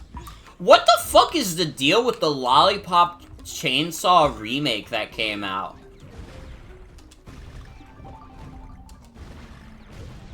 I feel like that just came out and, like, nobody gave a shit. And, I mean, part of that is that it wasn't made by, like, the same team, so I think people just could not have cared less, but, like, I don't even know if that shit was, like, good or bad. I don't know if it's considered, like, a okay remake or not.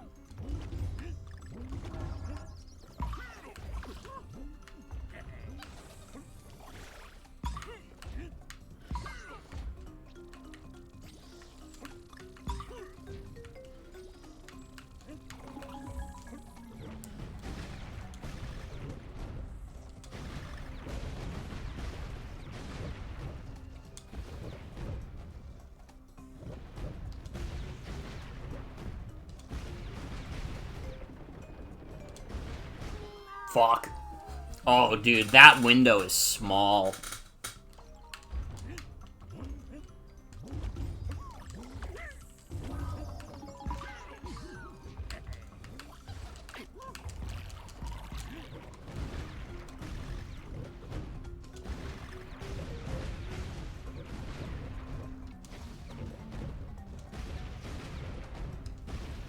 Fuck.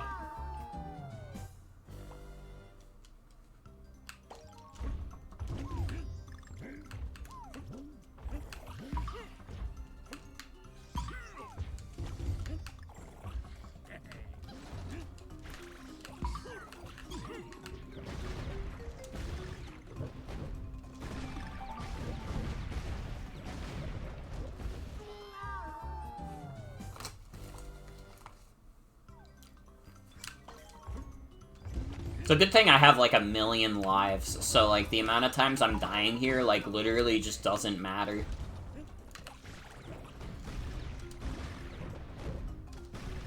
If I was stacking up game overs right now, I'd be a little more feisty about the circumstances at hand.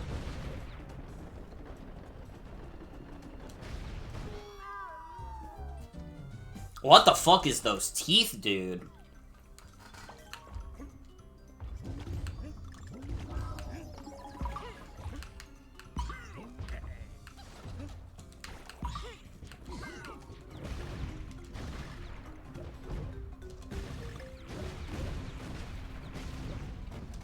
The timing on the teeth is so specific. That one I just fucked up. That wasn't, like, me saying that wasn't a response to that. I just fucked up there.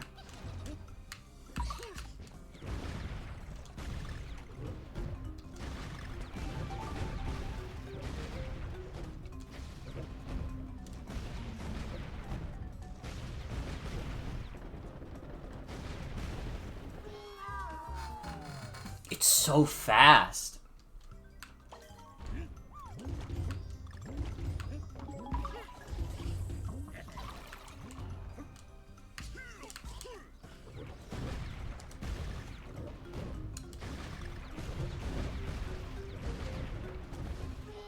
Damn it.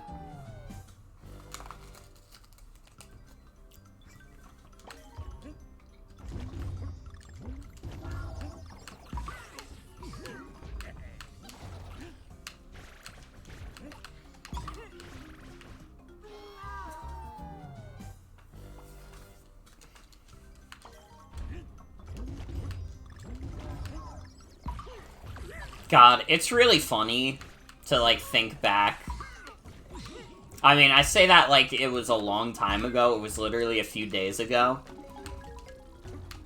Right before, like, the Switch 2 actually got announced, like, the day before, everybody thought Nintendo was gonna say, hey, we have a special announcement coming tomorrow that you guys are gonna be able to check out and you'll think is really cool. And, like, they didn't do that. And, like, I just remember, like, someone on my timeline posting a screenshot of, like, the Nintendo Switch 2 Reddit, where they were talking about it, and, like, all the posts were just shit like, 9:22 a.m. Furukawa is eating a banana in the lunchroom.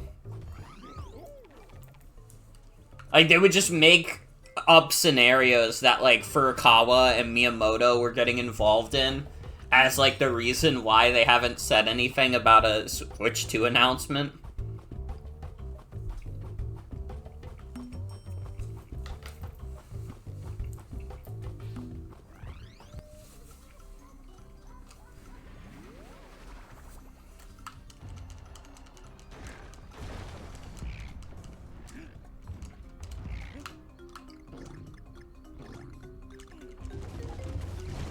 I mean, fuck, though. How many, like, millions of views does the Switch 2 trailer have now?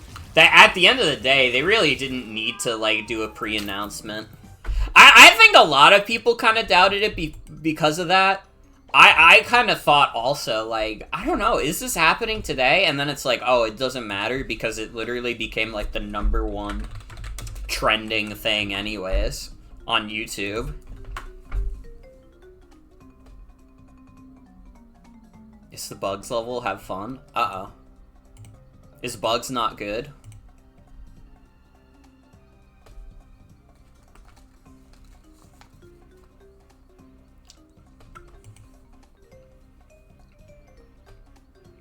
Damn, yeah, the Switch 2 trailer already has 16 million views.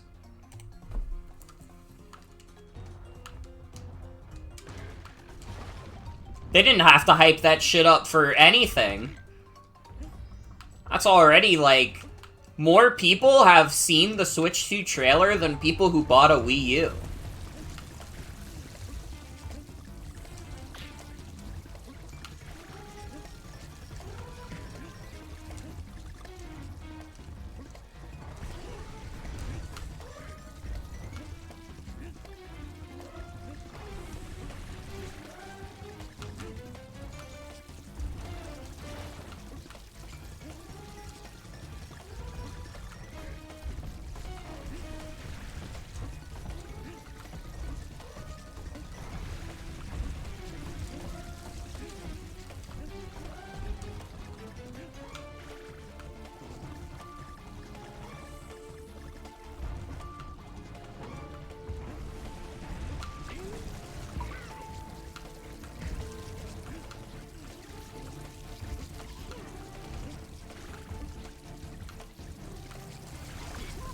Oh, what the fuck? Dude, they come at you so fast. You can't, like, dawdle for a second.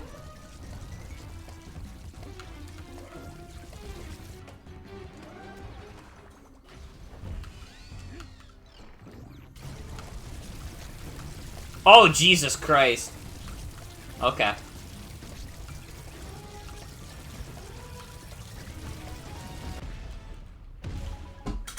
That shit's scary. That wasn't too bad. That was just like a cool, interesting level.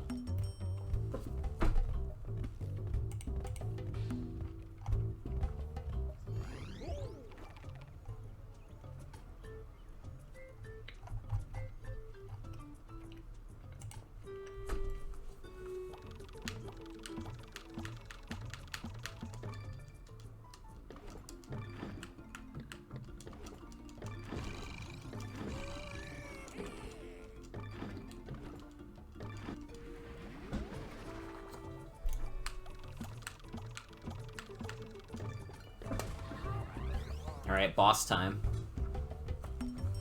Dude, I really do feel like we're blazing through these levels.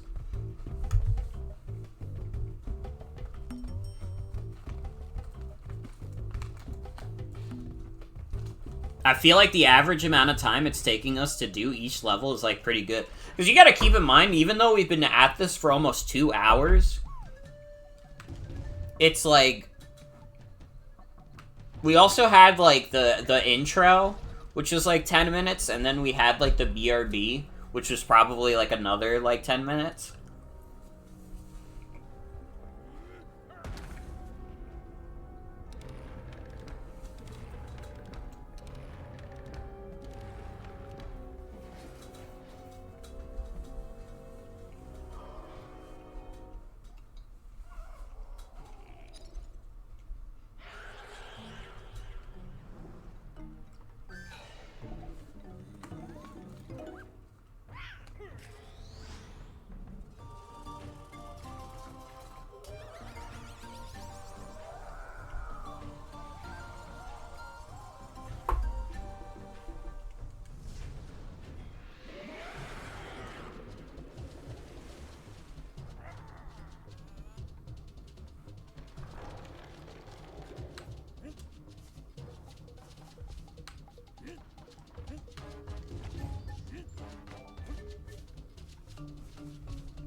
Okay.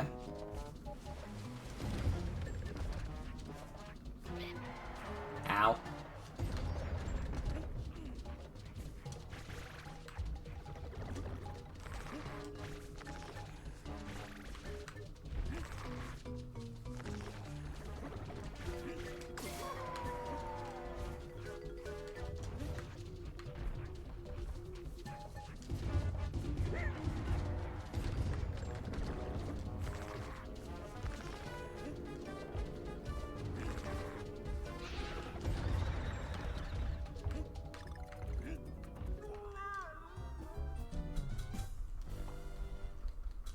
Alright, well, I hit all the triangles.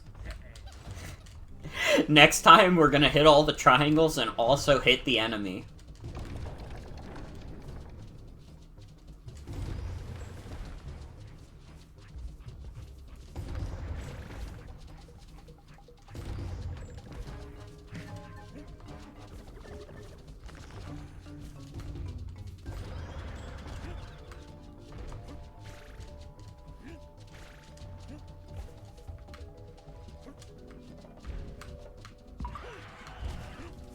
Oh, nice. Okay. So we just gotta hit it in the fruit.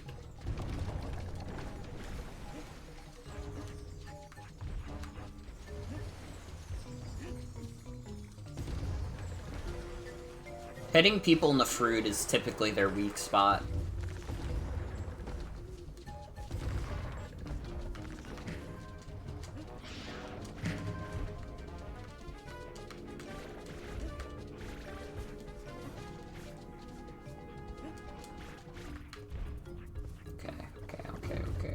Okay. Oh, fuck, we can't hit the head, though.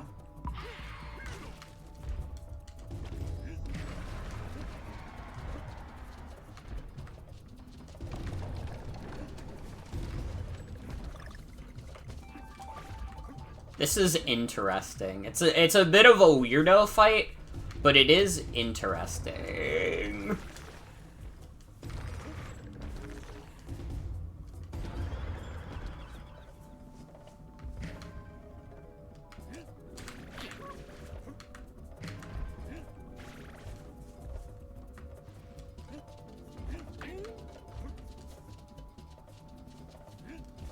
Can you, like, go in a place where I can hit you? Oh, fuck. Oh, fuck. Oh, fuck. Oh, fuck.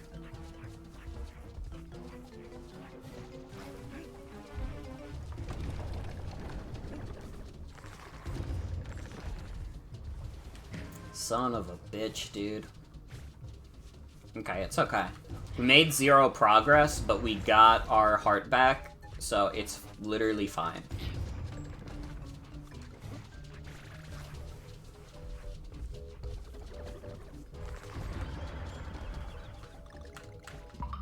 Oh, let's go!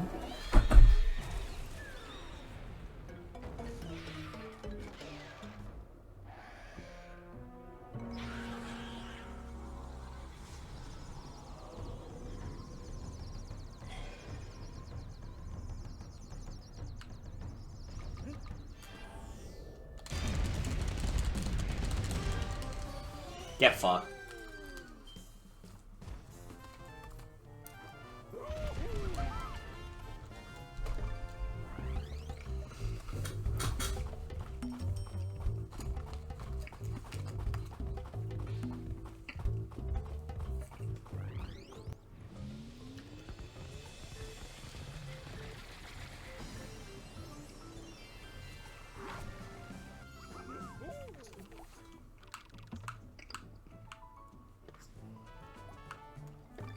I will say, it is cute to see the overworld update in that way.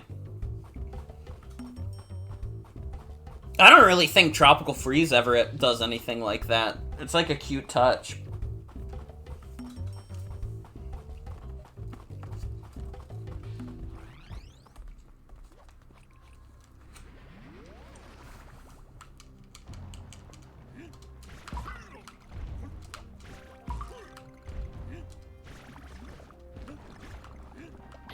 Oh, I'm goo now. I'm goo now. That's my attack.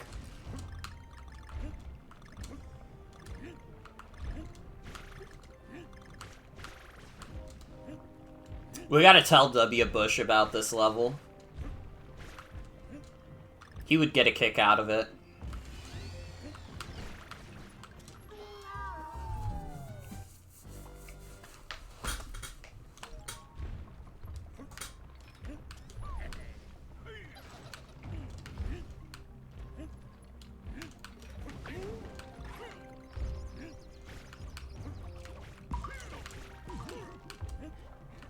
It is quite literally impossible to overstate the excellence of the George Bush I Heart Oil image.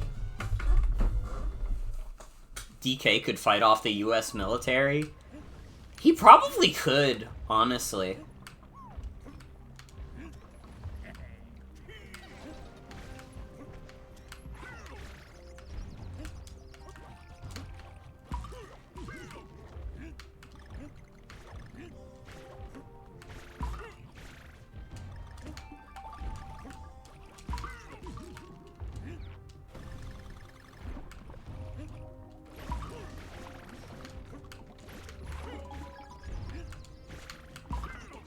I think that the average United States veteran simply stands no chance against Donkey Kong.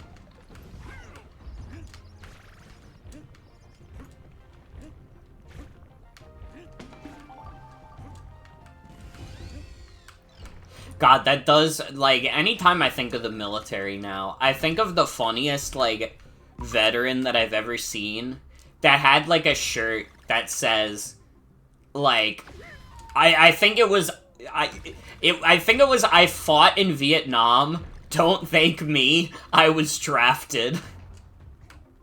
I have to admit, that shirt, it tickles me. It does.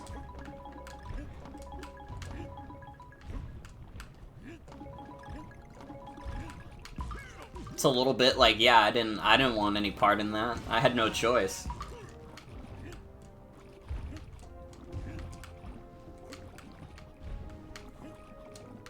Damn, that shit is so far up.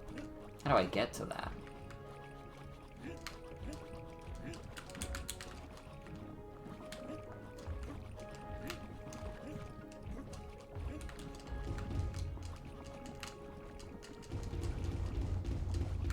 Oh, okay. Do the clap.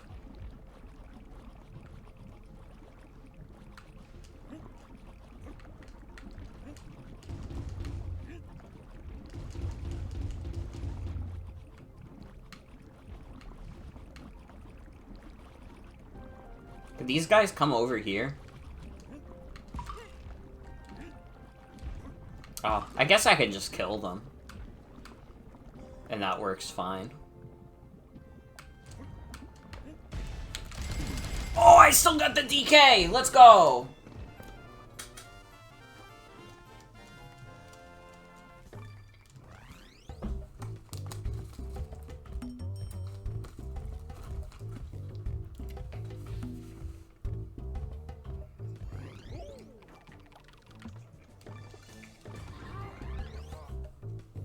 I think this is a fun theme for, like, a level in this game. Not a lot of the other levels have had, like, very, like, inspiring, like, oh my god, this is something they haven't done before kind of themes. But this, like, kind of, like, dinosaur, like, oil park is, like, I like this. This is cool.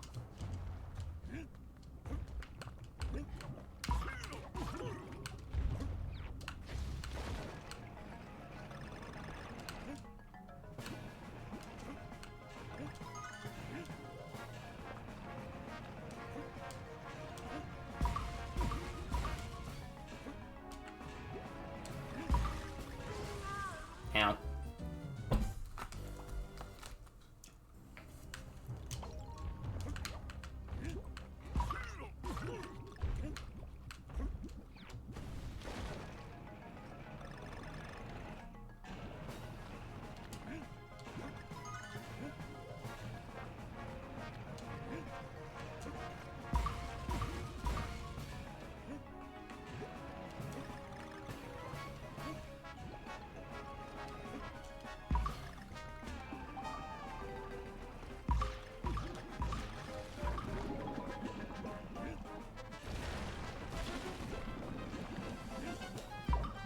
I'm locking the fuck in. I'm locking the fuck in. I will not be beaten by the prehistoric minecart.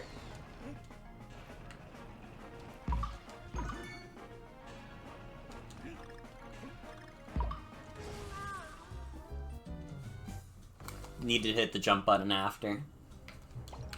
I think that's the biggest mistake I make in, like, modern Donkey Kong. When I'm jumping off of something, I don't continue to hold the button. Or rather, no, I continue to hold the button, but that's not what you're supposed to do.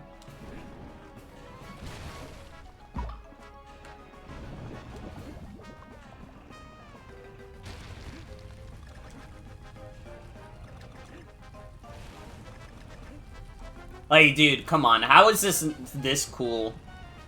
I'm literally riding inside of a giant dinosaur egg.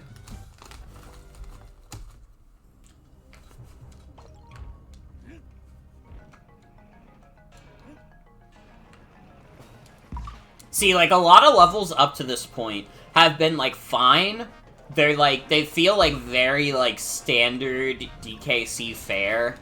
Like, oh yeah, a lot of these are just, like, levels you would have seen in, like, the first game. This world is, like, this is something new. This has, like, the creative sauce.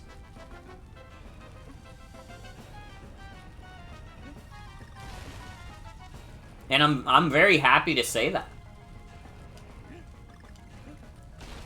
Especially because we're like pretty late into the game. You would think, like, oh man, if they had to recycle that many, like, kind of like level themings before, they must have, like, no gas left in the tank by World 6. No! This is, like, cool.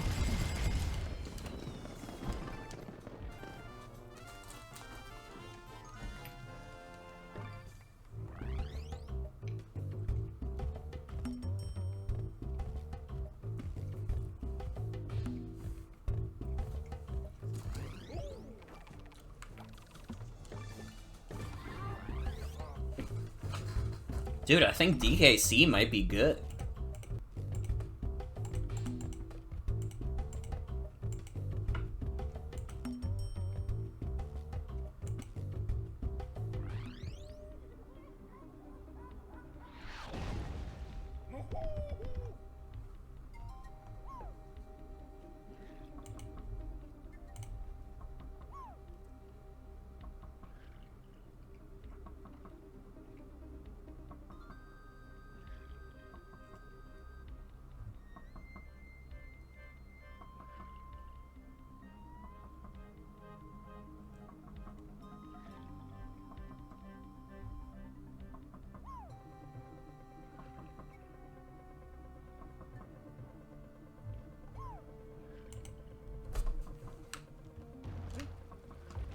Wait, what was he playing? Sorry, I was looking at something. What was DK doing? Was he playing on his epic Nintendo Switch?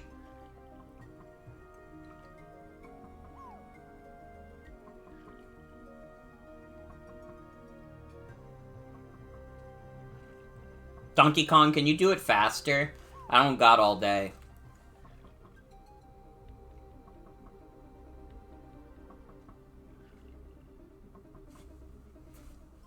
Move it along, man. Move it along. He's just doing this to piss me off. See, he's just doing this to piss me off. Don't even piss me off like this, dude. Do the idle animation.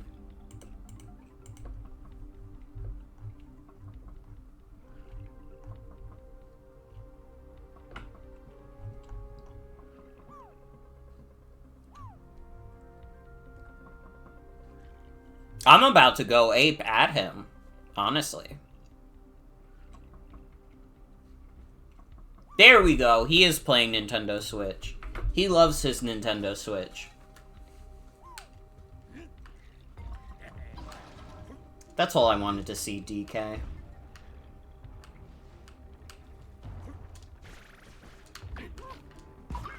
He sold Diddy for Switch. I remember that post. So tragic. You think you know a guy. Honestly, let's cancel him.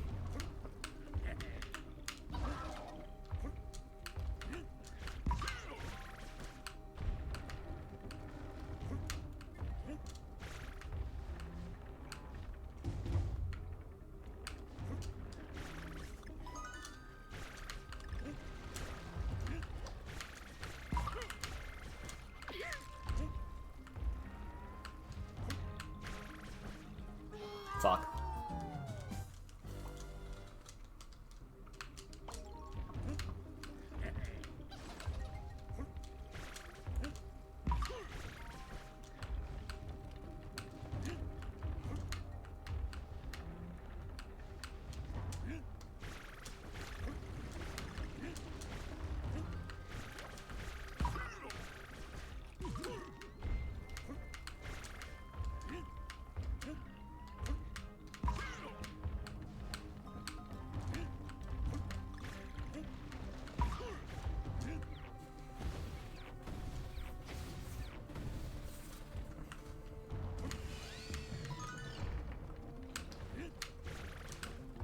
Man, I do hope we get another, like, major Donkey Kong game soon. I kind of doubt it would be made by Rare, though. I feel like, I don't know. I don't know if Rare has much in the tank for much of anything right now. I kind of feel like Metroid Prime 4 has to be, like, a fucking, like, 10 out of 10 video game for me to have, like, any kind of confidence in, like, retro right now. Cause, like, dude, it's been fucking 11 years since Tropical Freeze. 11 years is a really long time, dude. I, like, barely remember what I was even doing, aside from, like, being, like, a fucked up teenager on, like, Tumblr 11 years ago. Trying to remember, like, I don't know. It just doesn't make sense to me. 11 years is so long to go without making a video game. Even with how long video games can take to make. Like, 11 years is just like, what the fuck's been going on? Like, I mean, out of all of, like, the Nintendo-owned studios, Retro is definitely, like, the only really, like, major one where I can think and be like, yeah, I feel like a lot of people have said that something fishy is going on at Retro. And, like, I could see it. Because it's like, yeah, what the fuck's been going on? You're right, 2014 was when Nintendo was a family-friendly company. Now they only care about big booty bitches! It's fucked! I can't believe I saved that. They're calling it the save of the year.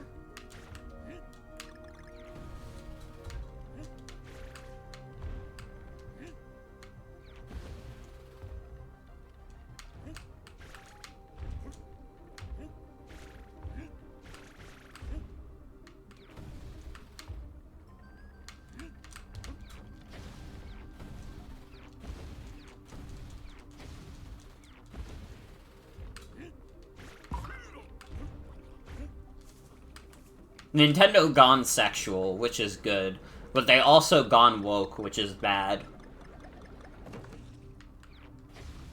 So basically, Nintendo has not changed at all in my eye.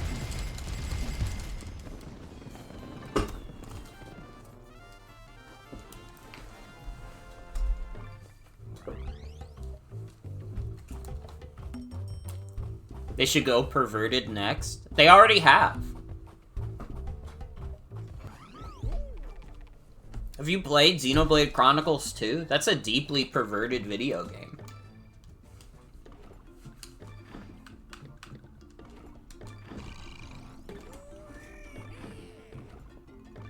Although Maya Modes, which is an artist, she does a lot of like the Bridgets that I like to repost. She did do a really cute picture of Pyra from Xenoblade 2, and like, even though morally I couldn't like repost like an image of a Xenoblade 2 character, in my mind I reposted it. And I understand if this knowledge may like hurt some of you, but it's like, it's the God's honest truth. I literally don't! When have I brought up Maya Modes on stream?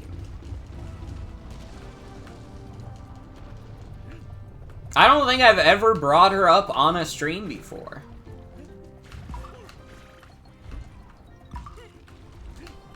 If you had said, like, Joan Chimera Cauldron, like, yeah, I feel like I've talked about her quite a bit on stream. Maya Modes, though? I don't know about that.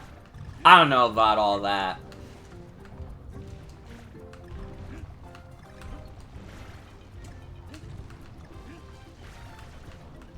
One of your friends says Xenoblade Chronicles 2 is his favorite games. You can handle it.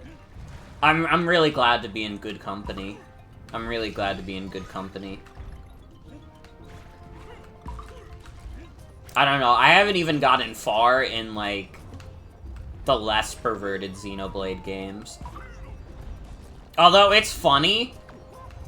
I feel like I remember, like, talking to someone and they said, like, even though Xenoblade 1 has, like, better women designs, it actually hates women more than Xenoblade 2.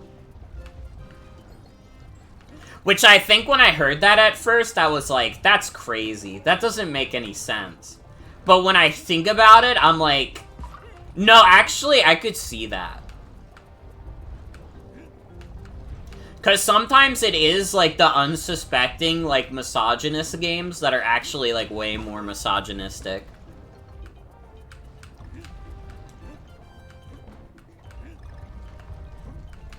I don't know, though. It is also a little scary, though, because Rex did get her pregnant. And that's, like, scary to me, because that's Rex. That's fucking Rex.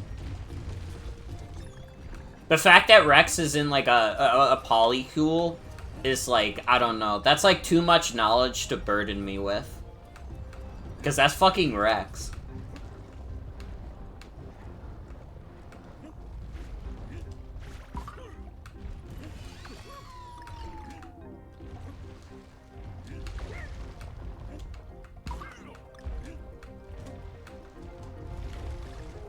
Aw. I barely missed the hole.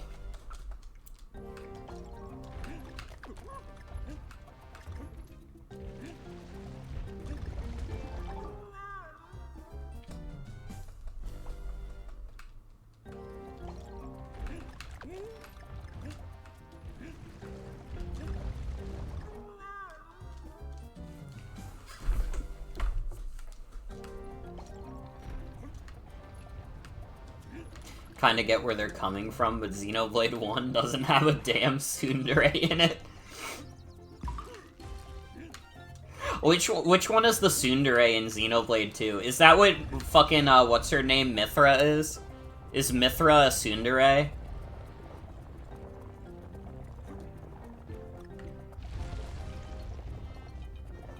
Yeah? Damn. I mean, Mithra's whole deal, and, like, I guess by extension, like, Pyra's whole deal is, like, weird, because, like, aren't they, like, supposed to be, like, the same person, kinda, but also not? I don't think I've ever had that explained to me.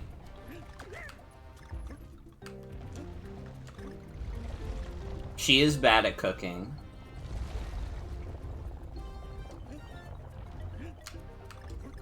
It could be the worst joke in all of anime. Although you're from Spy X Family is bad at cooking, and I want to have sex with her. So it's impossible to say whether or not it's good or not. Listen.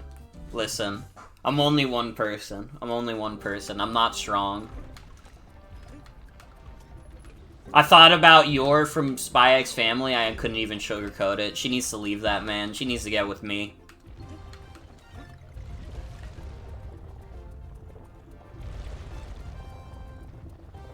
It's called Spy X Family, not Spy X Funny. Wait, that is true. That is true.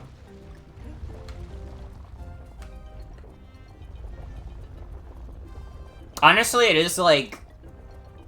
Not saying the show itself is funny, but it is funny thinking back to that show, and it's like... All the most intriguing parts of that show are when it's not being, like, a family comedy. When it's about, like, Yor having to kill people, or, like, Lloyd having to stop, like, a international crisis, it's like... This is kind of cool, though. When it's about, like, Anya having to take a dump, it's like... Well, I guess it's kind of cute. As cute as that can be, I guess.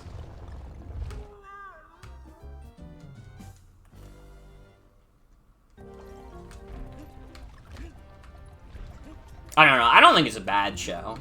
It is a Shinzo Abe show. Like, no matter what anybody can say about Spy X Family, is like, you have to admit it is a Shinzo Abe show.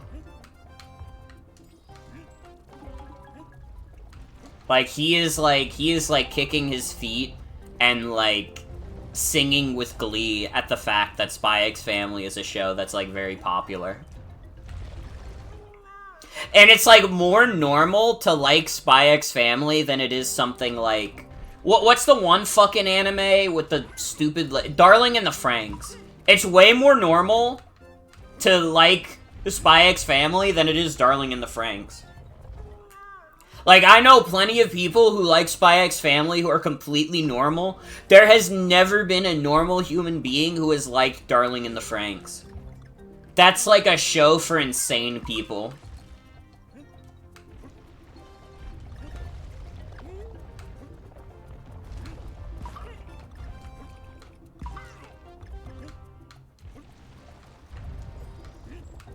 What are some other, like, Shinzo Abe-ass shows? Because I feel like, I don't know, wasn't it, like, literally a thing where, like, the Japanese government, like, commissioned some anime to, like, try and promote, like, a growing birth rate? Maybe that was just something that someone made up, and I believed because I was like, well, that's so silly that it has to be true.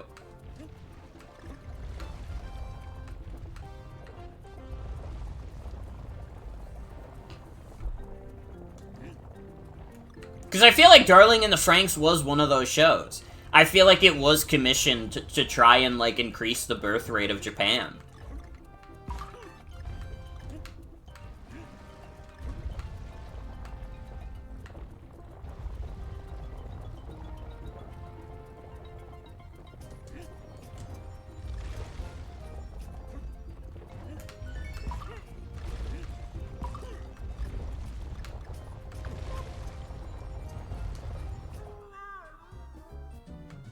What the actual fuck are you supposed to do there?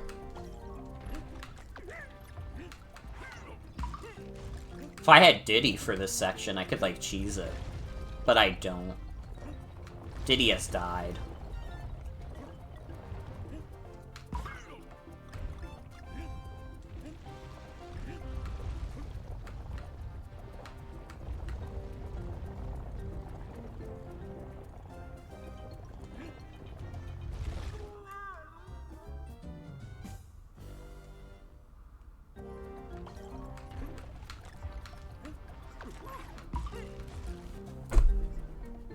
See, now I'm, like, curious. I want to look this up. Especially because I'm getting stuck on this level anyways.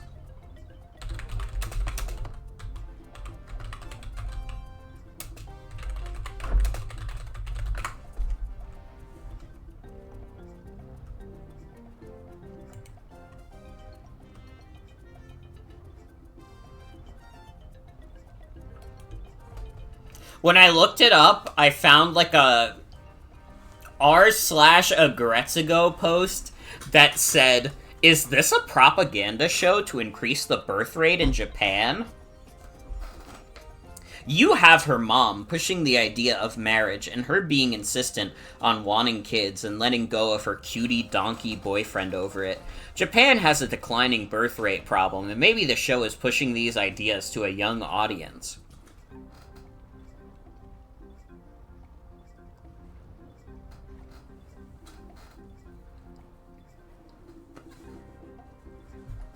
I don't know.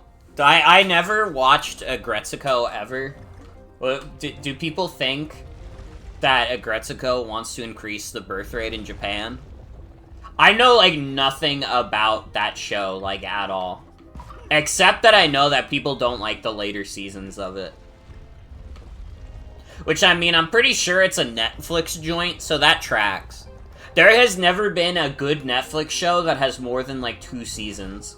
Except BoJack Horseman, but that's extreme circumstances.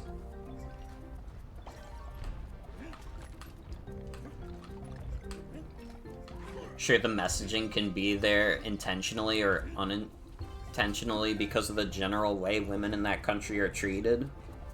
Mm-hmm.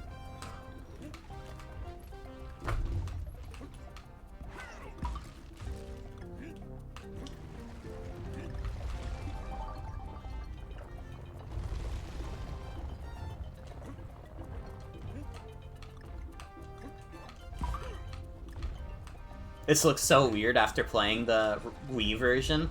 Hi, Ray. Welcome. Welcome, welcome. Yeah, I have not played the Wii version, so this is just, like, normal to me. This is just, like... The best way I can describe it is it really has just felt like I'm playing a weirdo version of Tropical Freeze.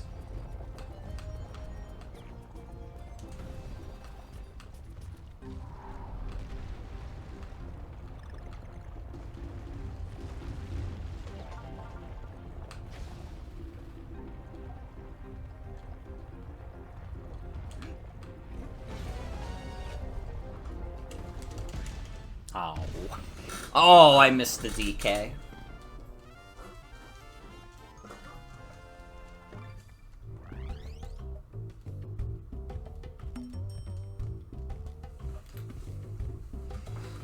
Got through the first 3 worlds of this one on stream, and it's definitely not bad. Movement's a little heavy, but still a great amount to like. Yeah. I haven't had a problem with the movement so much, but that's also because Tropical Freeze is one of my favorite games ever, and this feels, like, very similar to that. I mean, it's been a little hard, but I think that's just because I'm unfamiliar with the levels. I don't have the muscle memory for, like, the levels yet. Because they don't exist in my brain. I've never played any of them.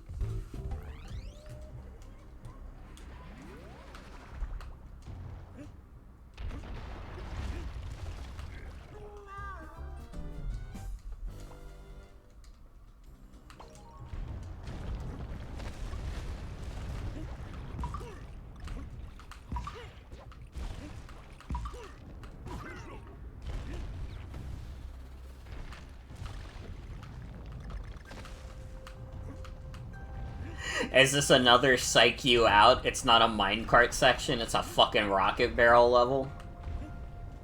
Nah, I think this is gonna be like an actual regular level. But if I see the rocket barrel, I'm gonna shit.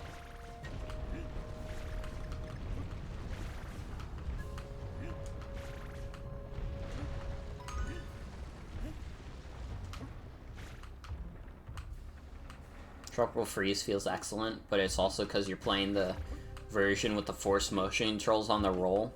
Very manageable, but you have to shake hard to make it register. Interesting. That makes sense. That makes sense.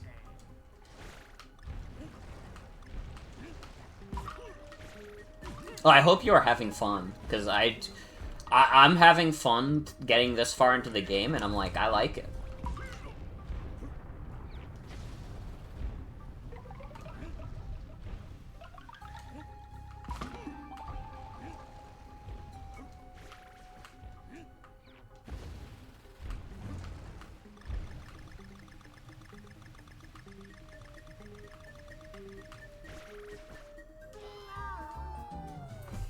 Definitely am. Tropical Freeze is one of your all-time faves, so this is nice to finally start up. Hell yeah. I feel basically the same way.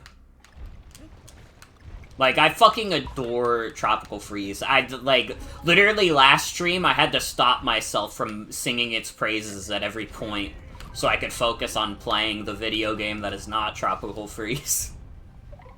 But it really is, like, dude, that game is so fucking good. And literally everybody who's, like, a 2D platformer fan should play Tropical Freeze at some point. Because it's, like, one of the all-time greats.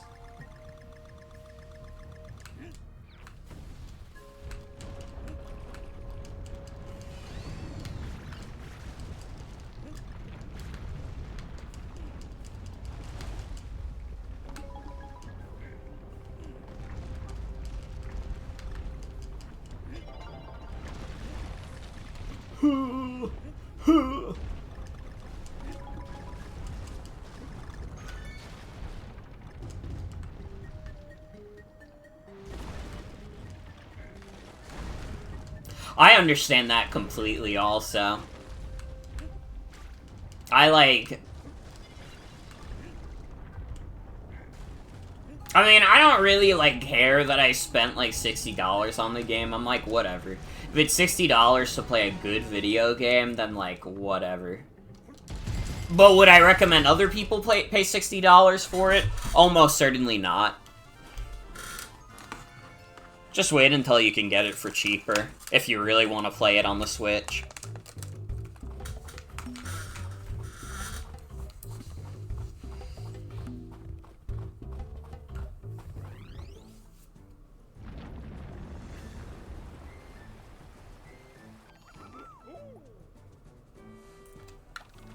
Oh, interesting. They do a fake out. They're like, fooled you, you have more levels to do.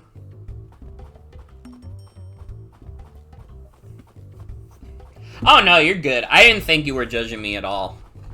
I'm like... I am perfectly content with the fact that I'm the weirdo who, buys this shit for $60. So I can tell other people not to. I fancy myself a little bit of a review type person. Even though I don't do reviews, I do streams, but I like to give my full and honest thoughts about a video game. And especially with, like, Nintendo stuff, because, like, it's my comfort zone. It's why I stream a lot of Nintendo stuff, even though I don't consider myself a person who, like, exclusively, like, plays Nintendo. It's just, like, it's a comfort thing. I'm, like, I feel like the most in my element. I've studied them as a company the most. So, like, it makes sense to me. Only Wii port you paid full price for is Xenoblade, because you know that isn't cheap elsewhere. Yeah, I don't remember how much, like, Xenoblade is now. I feel like the Definitive Edition on Switch did help it, like, go down a little bit, but I still feel like it's way more expensive than the average Wii game.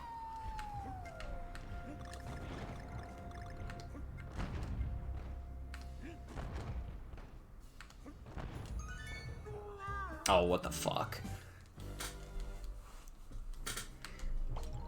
They hit me with the fake pattern.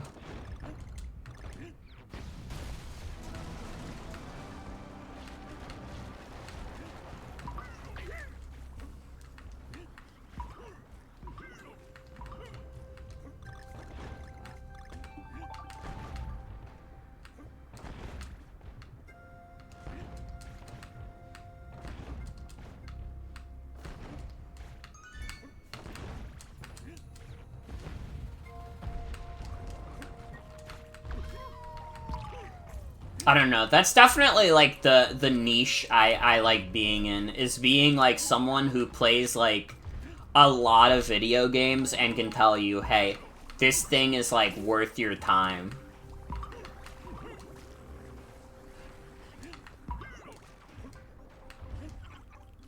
I don't actually, like, I don't like being negative on stream. It's why I don't play a lot of video games to, like, torture myself. Even though those are undoubtedly some of the funnier streams, I'm like, I don't know. I don't actually like torturing myself in a video game much.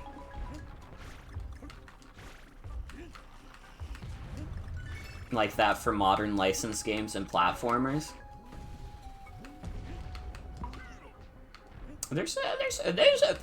I've said it before. I feel like we're in, like, a decent renaissance for, like, licensed games. What a coincidence, you also like video games a lot? Whoa. This is crazy. I can't believe someone watching a video game live stream would like video games. I guess when I did say it like that, it seems kind of obvious.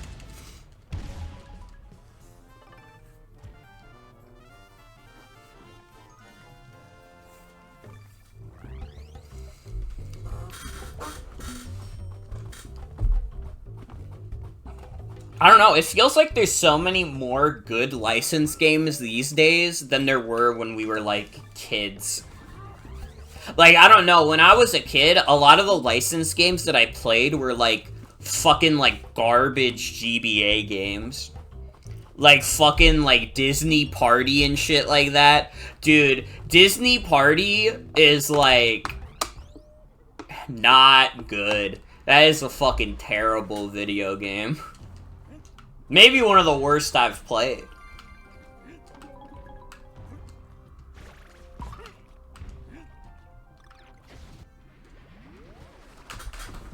Yeah, I think that's part of it, is that it's still, like, even though you're not getting licensed games that are strictly, like, oh, here's a game based on a movie that's come out, like, they're still not getting the most amount of dev time that they could be, but I mean, when it's a more, like, mid-tier stuff, like, the modern SpongeBob games, like, those are fine. I like those games. And, like, if they have, like, a shorter dev time with a smaller budget, then, like, yeah, whatever. As long as they're still fun. All you remember from Disney Party is the music sounding weird and bad. Oh, that's a good way to describe the game. It is both weird and bad.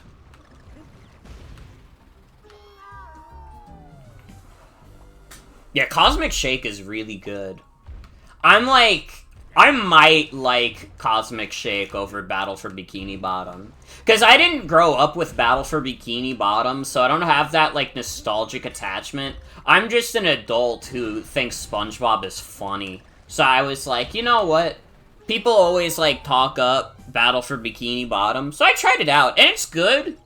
I'm just, like, not over the moon about collectathons. I think, like, in general, like, I'm definitely more for, like, kind of more linear 3D platformers, rather than, like, collectathon stuff. So it's just, like, if you like the collectathon style more, Battle for Bikini Bottom's the way to go. But Cosmic Shake, I think, is more fun in the platforming. Which, hey, for a 3D platformer, that's important.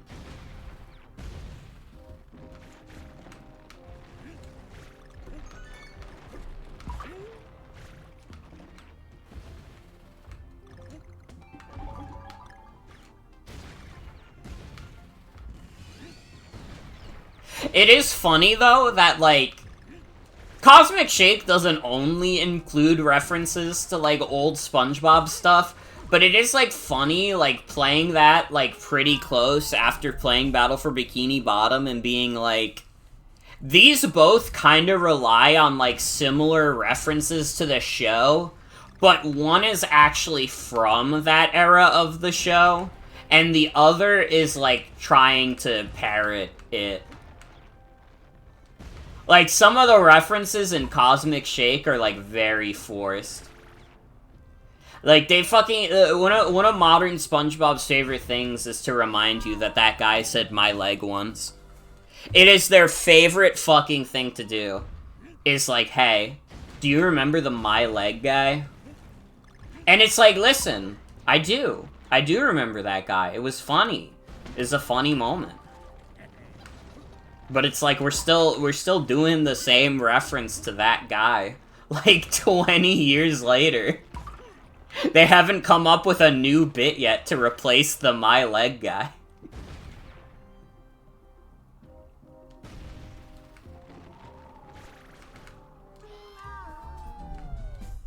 I can see that. I could see that. The ending is, like, quite a bit abrupt. And the final boss really isn't that good. I mean, I wouldn't say the Battle for Bikini Bottom boss is that great either, but it's probably still better than the... It feels better than the Cosmic Shake one. It definitely feels like, at the very least, there's been more build-up to it.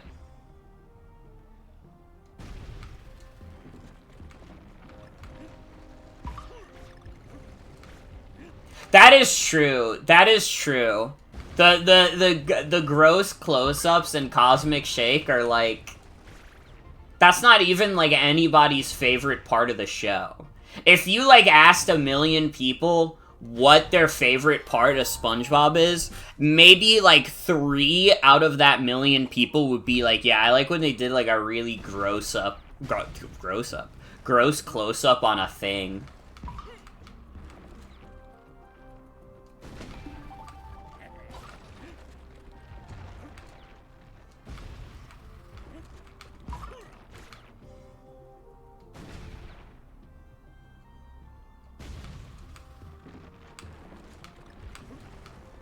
I don't know, the best, like, close-up joke in SpongeBob is always gonna go to, like, that episode where they're taking care of, like, Sandy's, like, caterpillar, and it becomes a butterfly, and you get the, like, close-ups on the butterfly.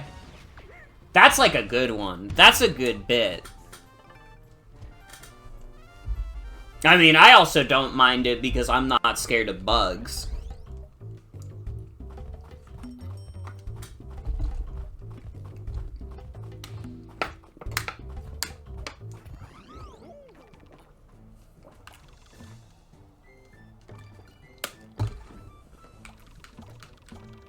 Let's buy some more lives from Cranky.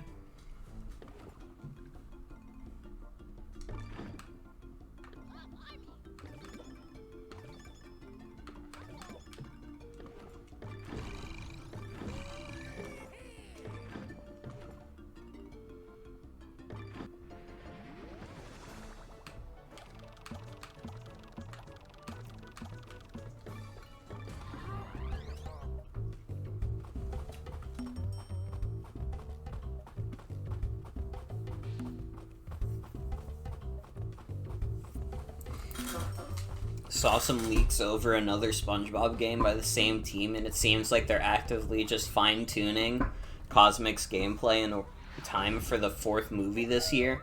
I didn't even know there was going to be a 4th movie. I mean, it makes sense. It's Nickelodeon's cash cow, but... Didn't they just have the one shitty movie that nobody cared about with, like, Sandy's Family? Didn't that, like, just come out?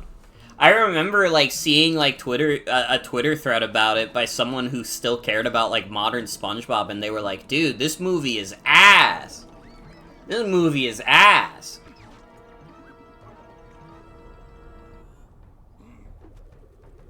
And, like, you know, I'm the millionth, like, Gen Z millennial person who's like, well, yeah, obviously it's bad. It's like SpongeBob past like 2005. Oh, this new one is theatrical. This boss we've already faced, but he didn't have an armored shell. Yeah. What the fuck? Okay, I understand now. I understand now a little too late, though, because I lost Diddy. Mark Hamill is replacing the Flying Dutchman. Okay. That's, like, crazy, because we already have, like, a precedent of, like, SpongeBob animated movies coming out. They don't need to replace people. What are we, Scoob? Are we Scoob?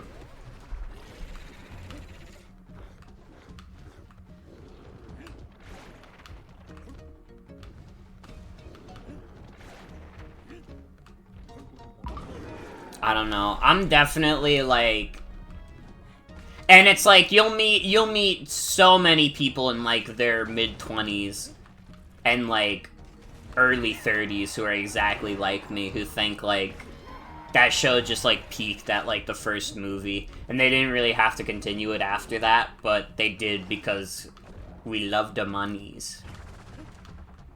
Basically, we love the monies.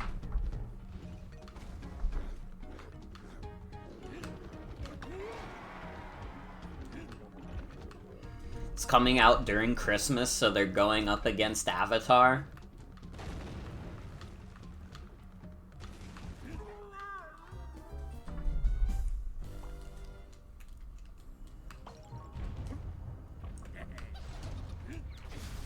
Avatar still feels, like, so weird to me.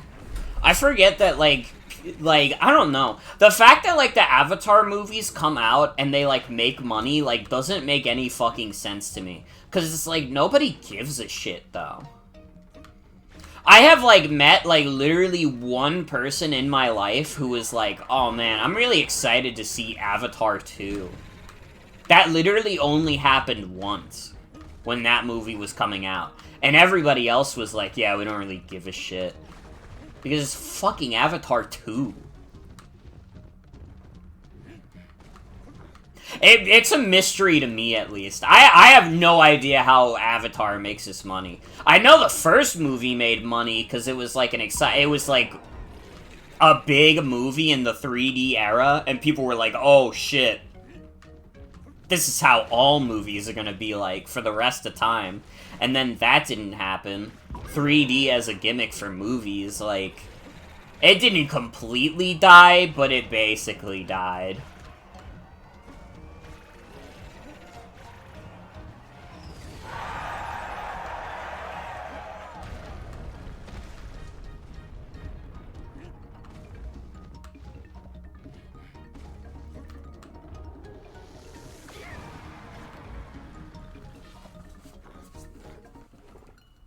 Oh my god, my phone just vibrated a bunch.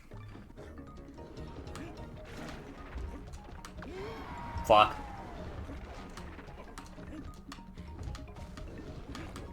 Ow!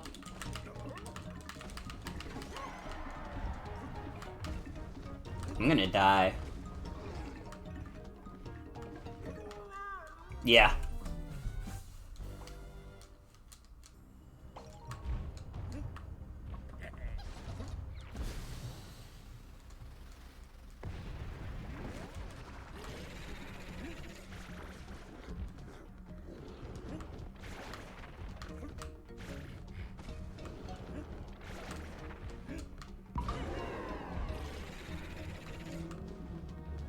We need to lock the fuck in for this guy.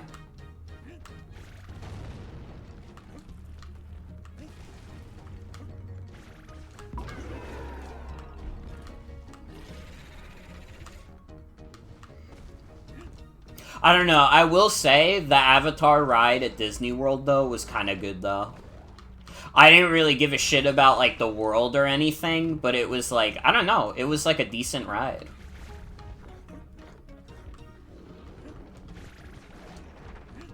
So, hello, Top Wally. Hello.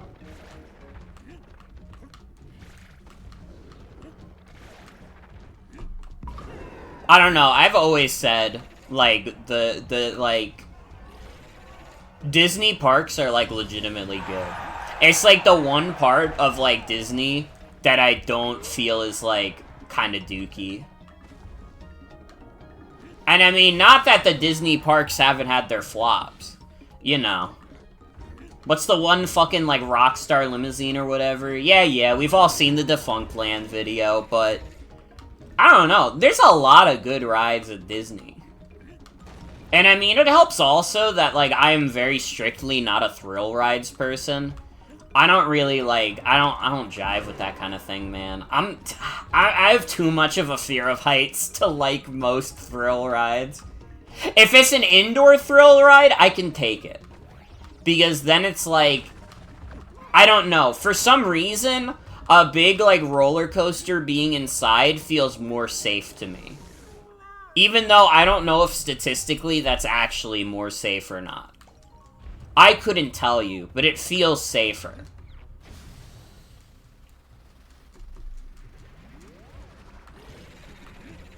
And Disney just kind of fulfills that niche of being, like, a big amusement park that doesn't, like, really rely on thrill rides for the most part. Like, they're definitely there, but they're much far and in between.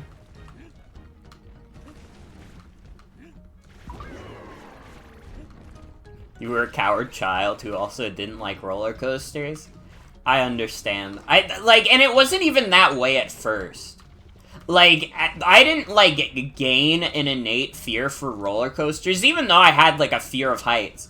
Until, when I was a kid, I rode at, like, Six Flags. I think the ride was called El Toro, and it was, like, this big wooden roller coaster that was really rickety and shit, and I, like, went on it, and afterwards, I just, like, felt sick for the rest of the day.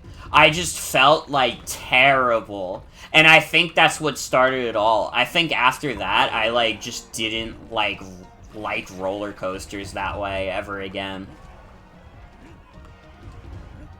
You give me, like, the first, like, bad experience, and that shit sticks for the rest of my life.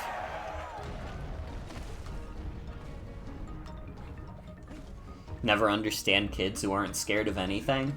I was scared of, like, everything. I had the fear of God in me, and now I'm a fucking fat cat PNG on the internet who has a fucking pentagram on me. Now IDGAF.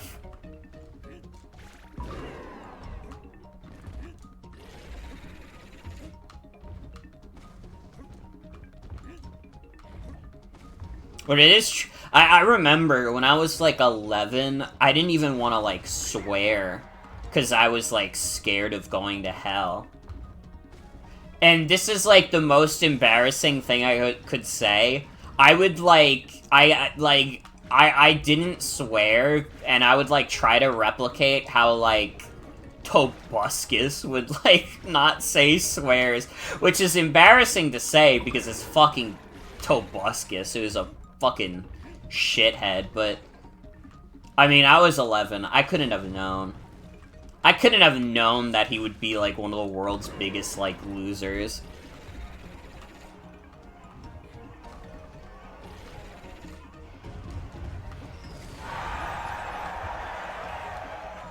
But I definitely, like, I don't know. Definitely because of him, I definitely said, like, son of a biscuit at least once. Which is, like, nobody should ever be forced to say that. Listen, if you gotta say bitch, you gotta say bitch.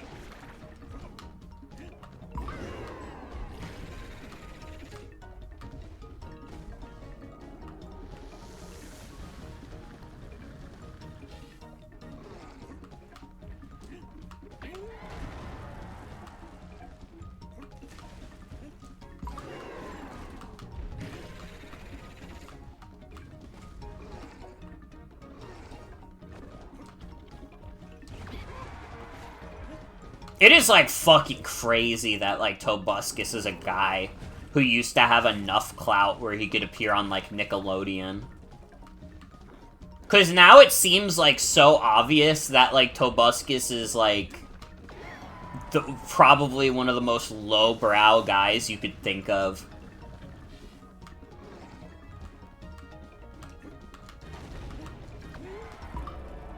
Oh, let's go!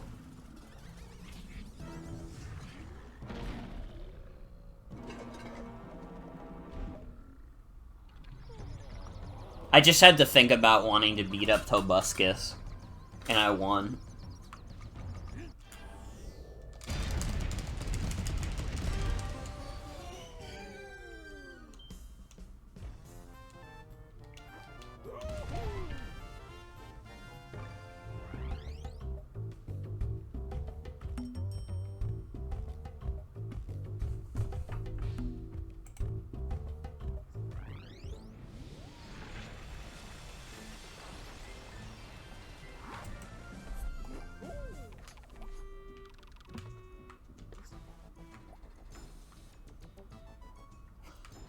Okay, okay.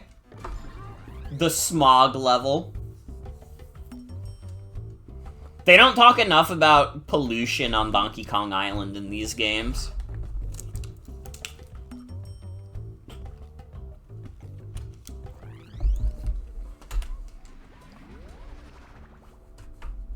Fuck, but it's not even gonna have a good remix of Fear Factory.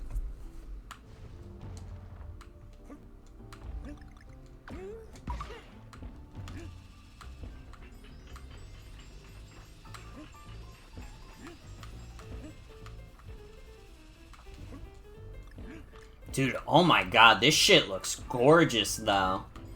You forget how good, like, the silhouette Donkey Kong levels look until you see them again, and then it's like, holy shit.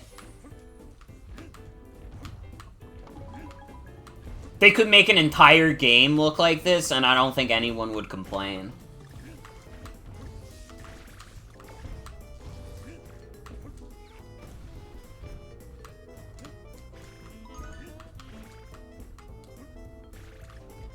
Well, I would complain a little bit if it had the smog.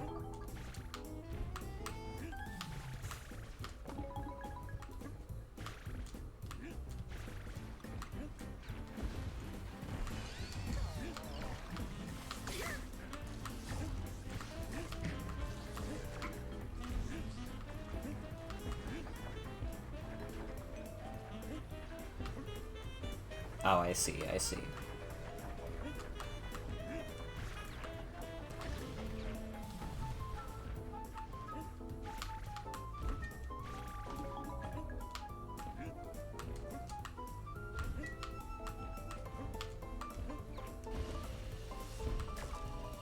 Dude, I'll even say, I feel like this song remix is pretty solid. Like, I'm playing this and I'm like, holy shit, this is what I've been missing.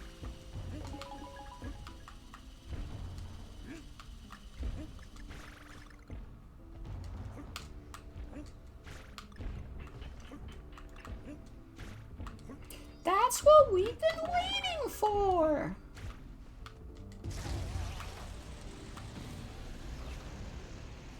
Dude, it really is, like, it feels like this game is hitting its stride, like, towards the end game, which is nice to see.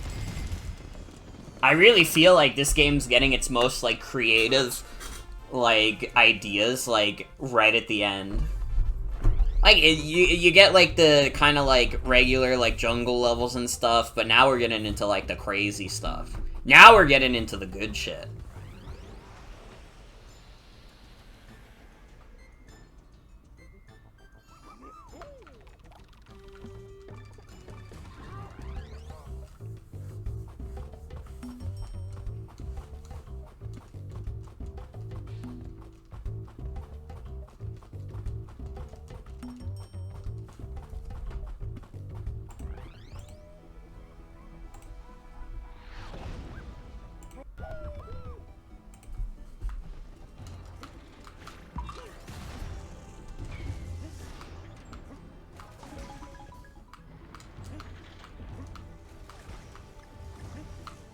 Hold on, I'm listening to this remix to determine if I like it or not.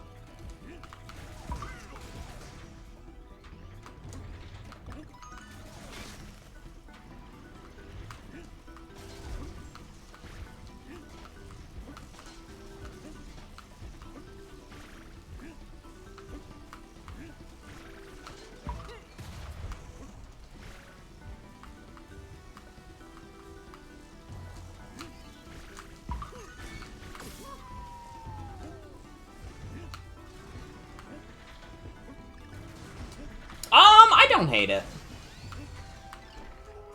I think that they could have used a little less goofy instrumentation, and then it would hit more, but overall, pretty good remix. I like it.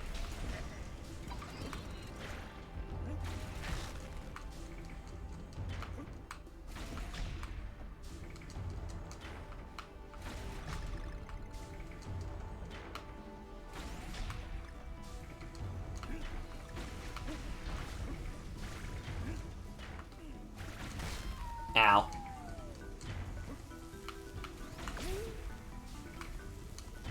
Oh my god, this shit is brutal.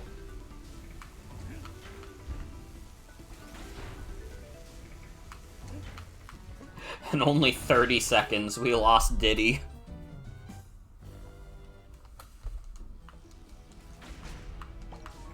I hope they have peanut guns in heaven, little buddy. Rest in peace.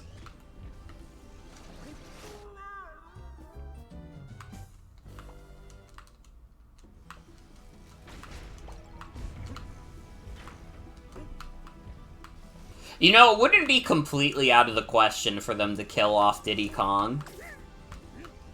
I mean, it'd be a little crazy, but it wouldn't be the first Kong that's died. Rest in peace, Wrinkly. I mean, she died of old age, to be fair.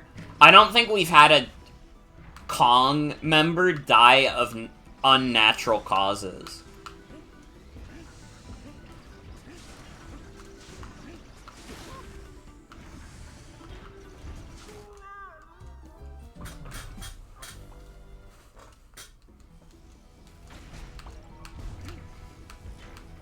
Who will be the first Kong to get politically assassinated? It probably would be Diddy, actually. Rare committing to that was kind of crazy. I have no choice but to respect it. I think permanently killing off a member of the Kong family, but also kind of not because she becomes a ghost is like, it's a good bit.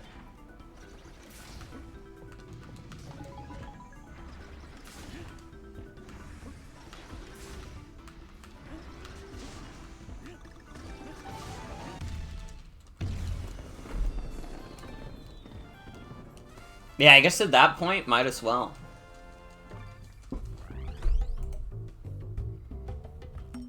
So good night, Bickwin. Thanks for hanging out. Have a good night.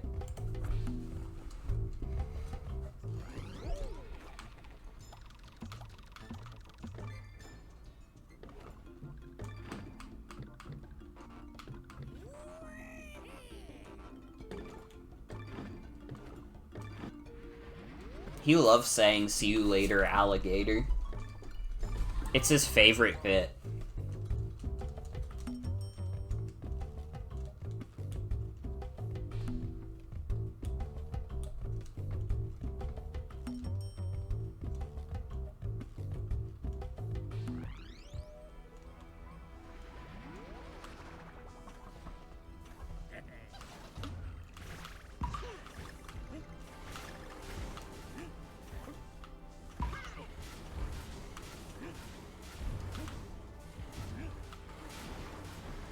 Ah, fuck, I gotta do Rocket Barrel.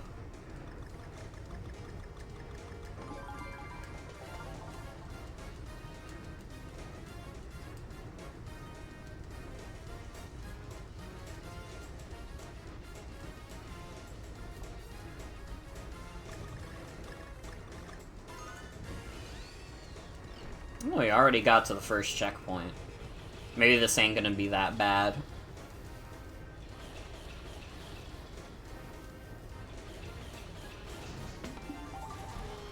Ah! I went too crazy.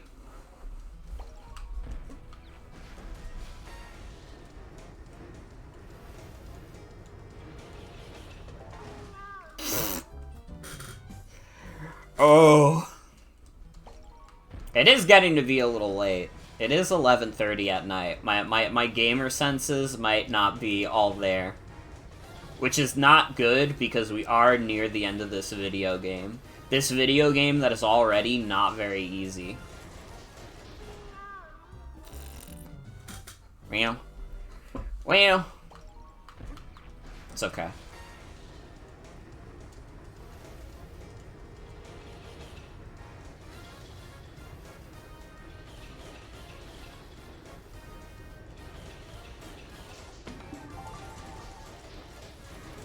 Fuck. Dude, I gotta stop going for this balloon, but it's so tempting. It's like the world's most scrumptious snack. Why does Studio Ghibli food look so damn good, etc., etc.? They have to stop showing me it. They have to be like, you're not allowed to get this balloon anymore. See, that time I avoided it. But at what cost? I still died. I avoided the balloon, but I still died.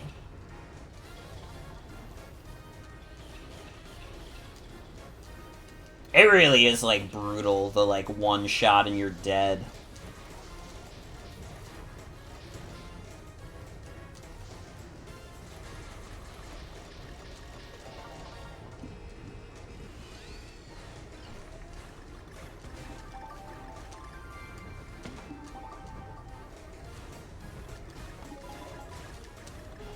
Fuck. Ooh. Ooh. Sister brought home leftover bubble tea. Let's fucking go. Dude, I'm gonna be eating good for leftovers tomorrow. Because I got the leftover, like... Like, I had chicken and fries today, but I have even more left over. I have, like, another, like, full meal ahead of me. I'm gonna have to try more food from this Korean barbecue place. Because so far, just based on the chicken and fries, they've got me. This is my first time having, like, Korean barbecue. What do you... If any of you guys in chat have had Korean barbecue, what do you guys usually get? Because I want to try more stuff next time we get from there. Unless I'm working late again and they just end up getting me chicken and fries again, then, like, you know, it'd be how it be. I'm not gonna complain because it was good. The ribs. Oh, man, I haven't had ribs in so long.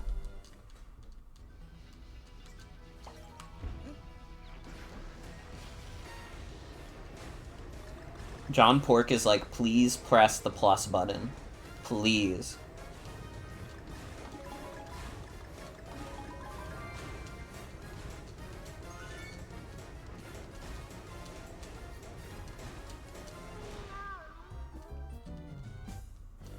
Korean barbecue ribs is peak. We're gonna have some tomorrow. I'm gonna have to try. I'm gonna have to try.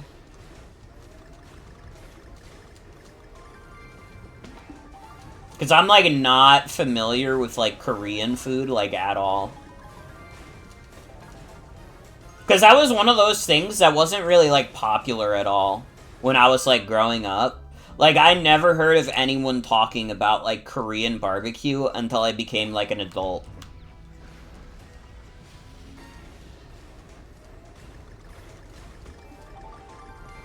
But I guess on, like, Staten Island, it's not like we've really had, like, a lot of, like...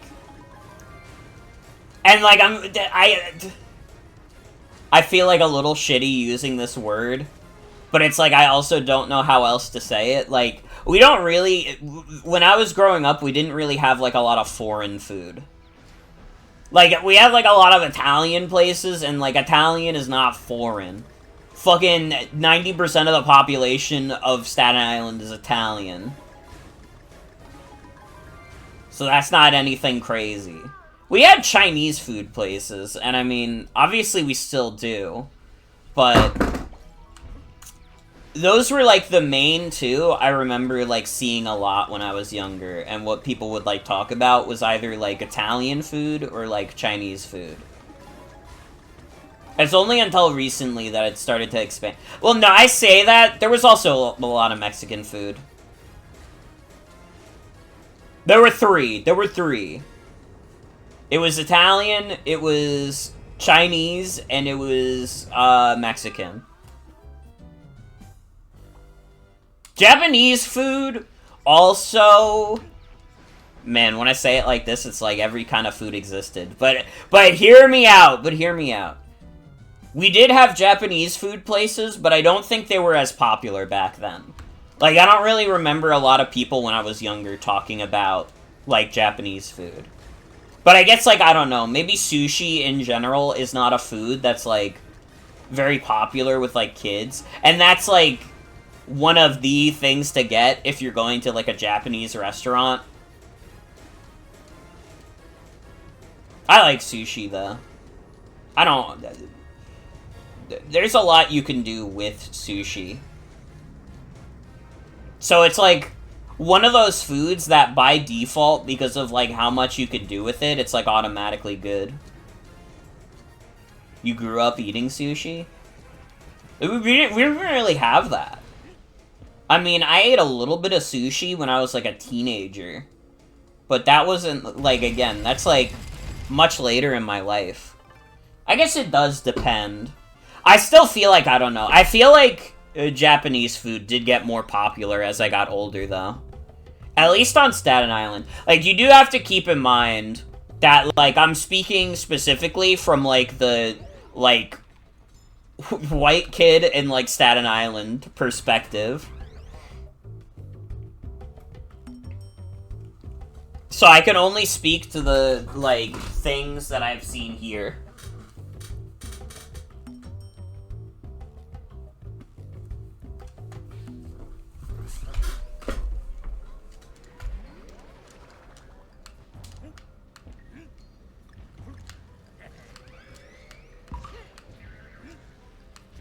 So our objective for this mission is find the button.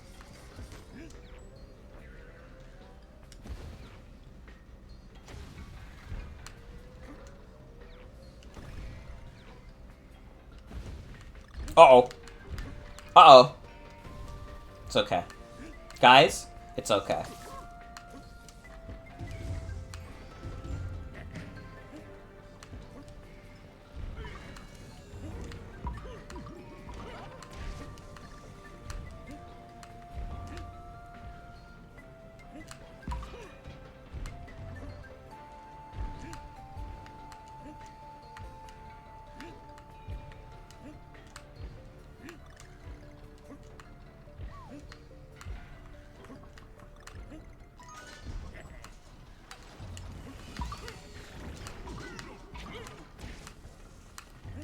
I mean, at the end of the day, like, being, like, someone from, like, Staten Island, New York, inevitably, like, the most popular food that I'm gonna see is, like, Italian food. That's just, like, it's kind of just, like, a given that that would be, like, the most popular kind of food here. Because we've no small supply of Italians.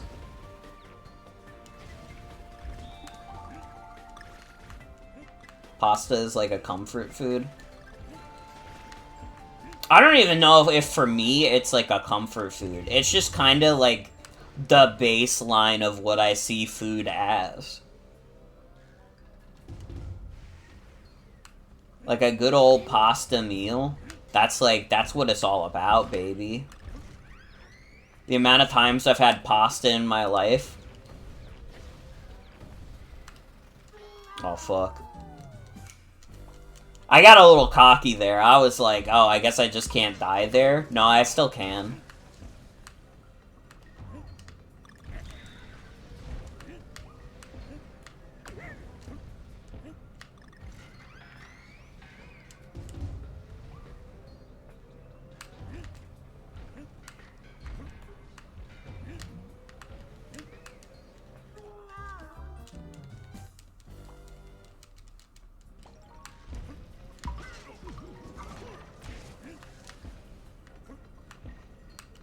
I don't know. It is funny, though. When I was a kid, like, I didn't actually like nicer pizza. Which is very funny to say now, because I kind of, like, despise fast food pizza as a whole. But when I was a kid, I literally, like, I don't know. Something about, like, the texture of, like, pizza was, like, gross to me.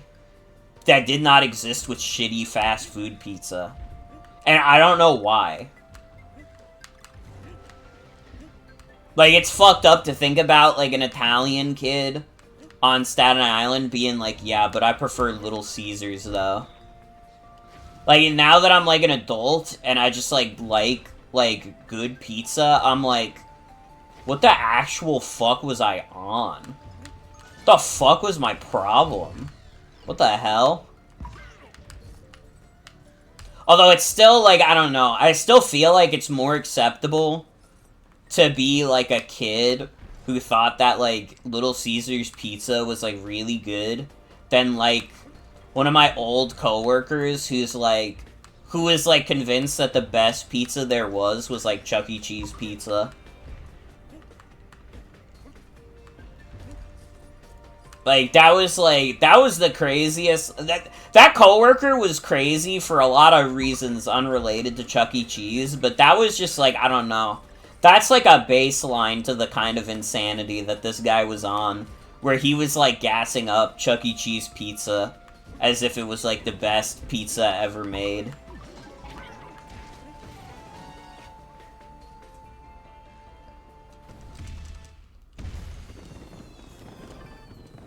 I don't even think I've had Chuck E. Cheese pizza once in my life, because I've never been to Chuck E. Cheese. I know, like, Chuck E. Cheese was doing a thing during, like, COVID, where they would set up, like, ghost kitchens that were, like, not real restaurants that were selling what was literally just Chuck E. Cheese pizza.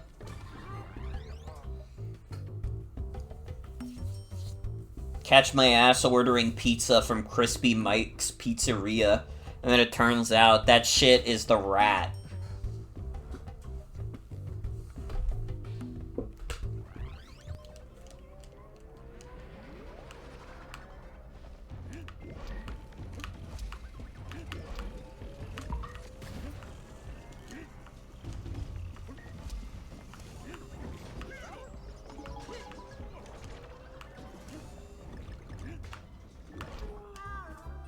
Why did it take so long to flip?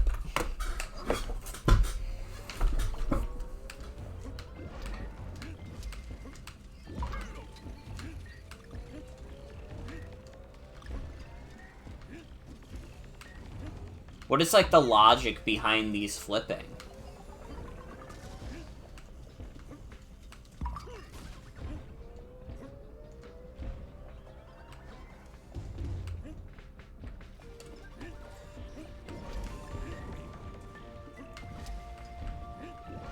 Oh! That's a button! Oh, don't I look fucking stupid now?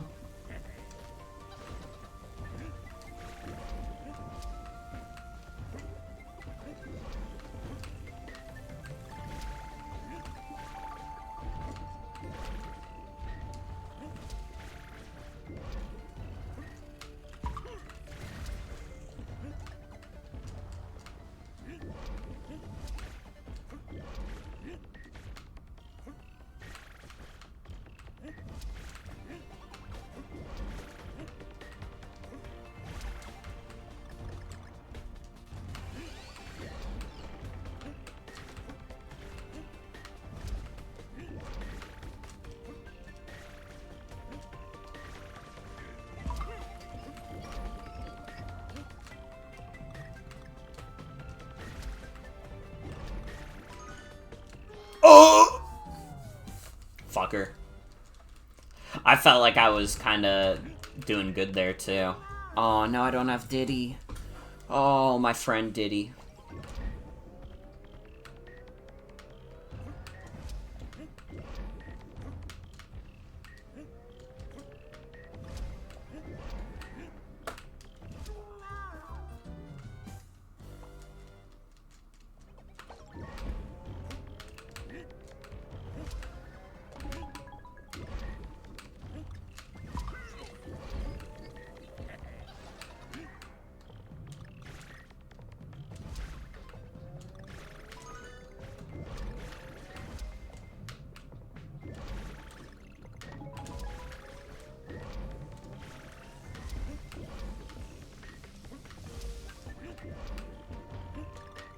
We locking in. We locking in!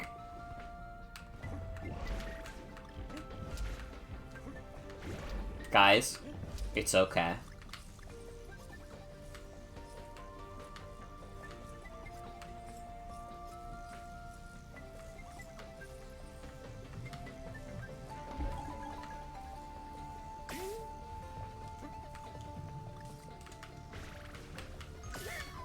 Oh, I fucked up. No, I fucked up! Ah.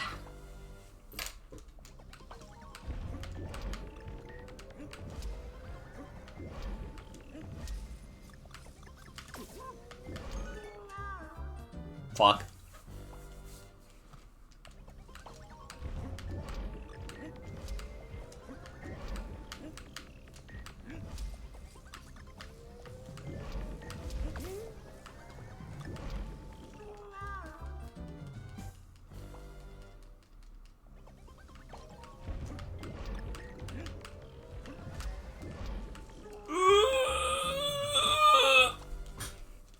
I'm okay.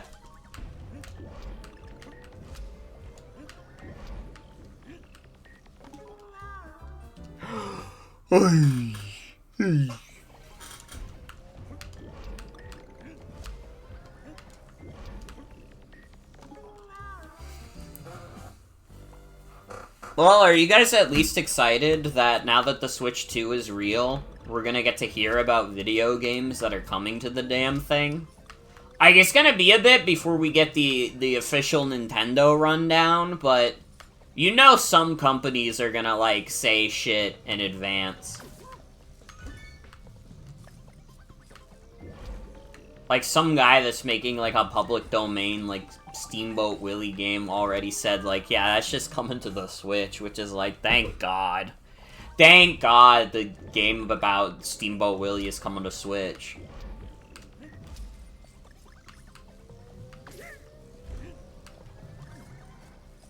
Or Switch 2, rather. Sorry, I'm already forgetting we're on the cusp of a new damn console. It almost does, like, feel like a joke, you know? We spent so long this generation just talking about, like, oh, when's the successor? When's the Switch Pro? When's this? When's that? That, like, now that it's finally here, almost 8 fucking years later, it, like, doesn't feel real. It feels like we're talking about, like, fucking, like, Yandere Simulator over here. It's like, that's some shit that wasn't supposed to come out. That's not real.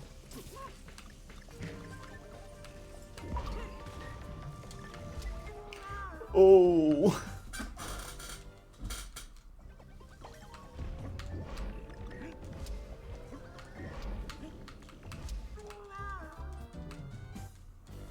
It does remind me that there was some, like, discourse. I think I briefly mentioned it last night. There was, like, discourse going around on, like, Blue Sky that was, like, people talking about, like, Nintendo Life made their own, like, quote-unquote eShop.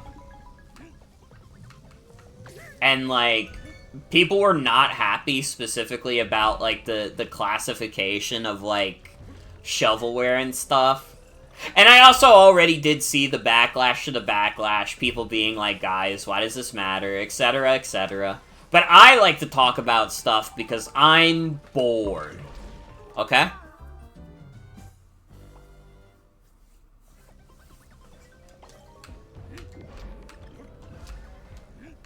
But I think, like, probably, like, honestly, the move with that thing, from what I saw, was probably just don't have a category called shovelware if you're just gonna kind of put things in there haphazardly.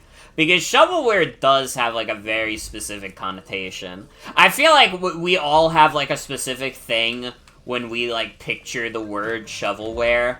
It's like, you know, you're, like, Ninja Breadmans, you're, like, weird, like, licensed schlock.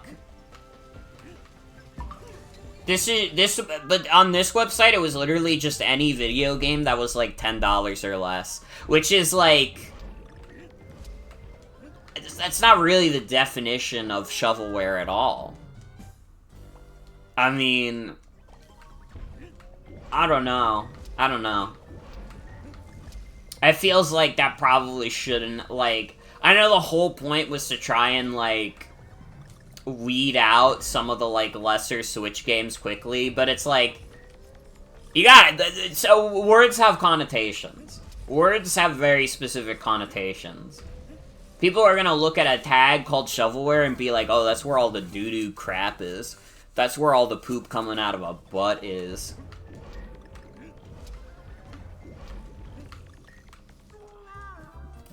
And I mean, maybe that's not something you haven't heard already.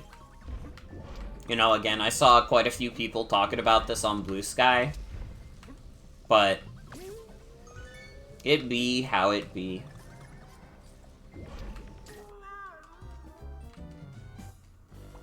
One of those things that could have been handled more gracefully.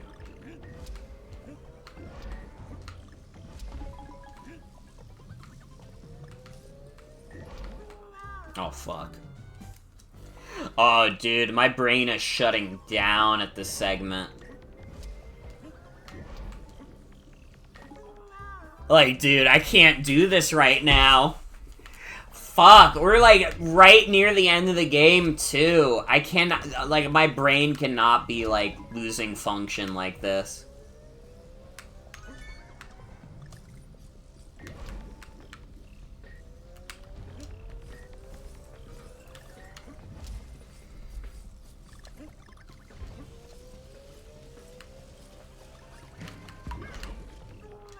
Fuck. Dude, I just want to be done with this level! I don't like it!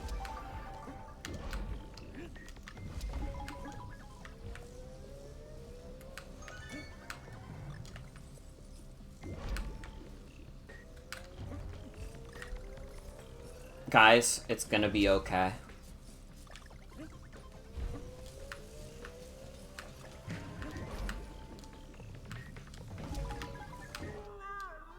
Why? What the fuck? Oh, dude. Oh, dude. I'm getting trolled right now. I'm getting trolled right now. It's midnight, everybody. Make a wish. Good old-fashioned Morgan midnight stream.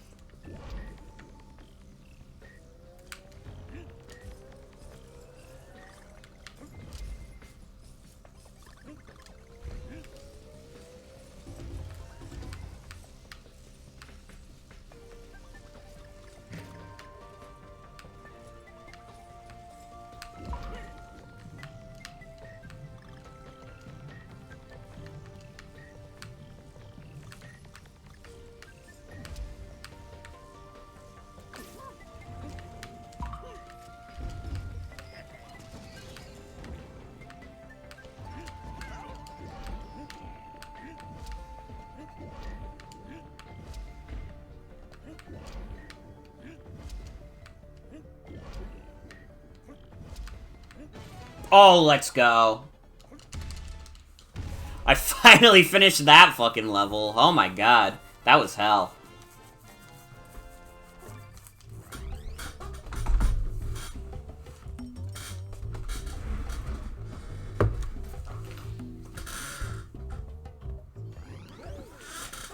I can't believe this Donkey Kong game gets hard.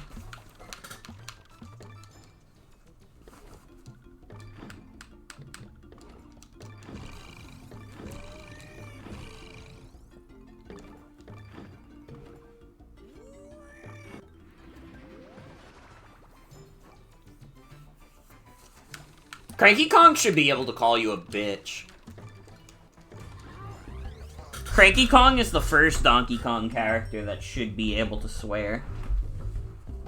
I mean, they had hell in Donkey Kong 64. Everybody remembers that he's one hell of a guy.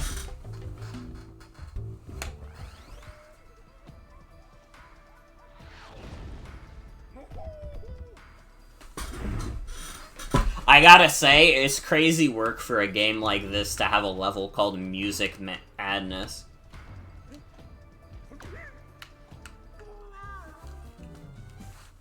Like, there is no song in this game that is enough of a banger for there to be a level called Music Madness.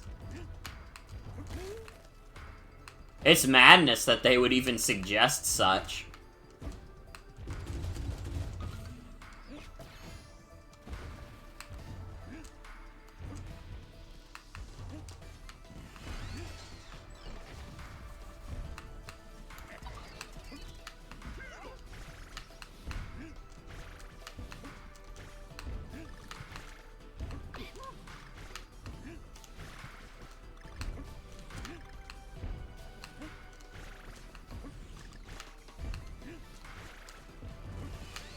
Although, honestly, this isn't a terrible remix of Fear Factory either. I mean, it's just impossible to make Fear Factory a bad song.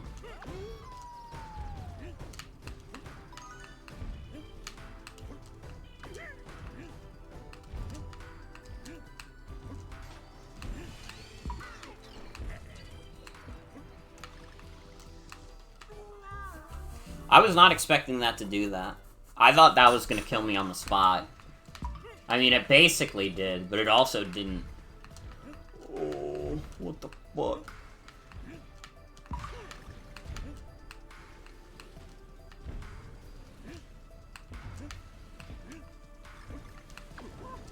Ow.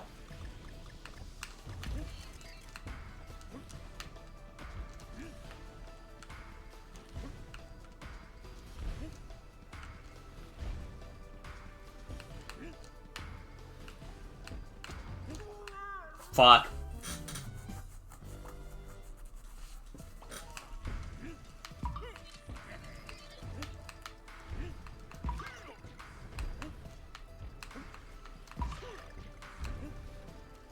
Fuck.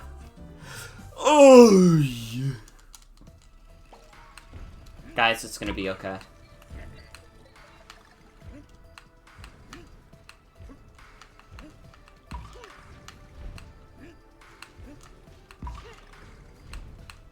Oh, fuck.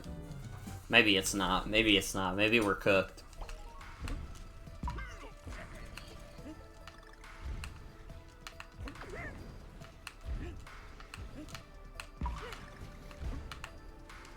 Fuck.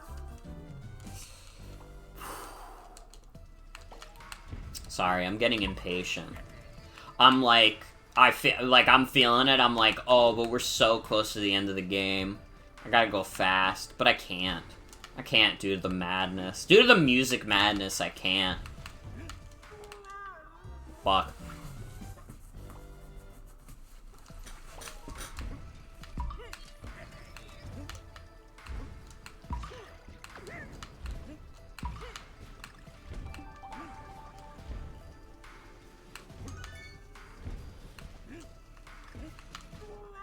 I do still think calling this level Music Madness is, like, crazy. This could be, like, called anything else, and nobody would be able to tell that the gimmick is supposed to be that stuff goes in the rhythm of the music. It just simply doesn't have, like, the banger potential.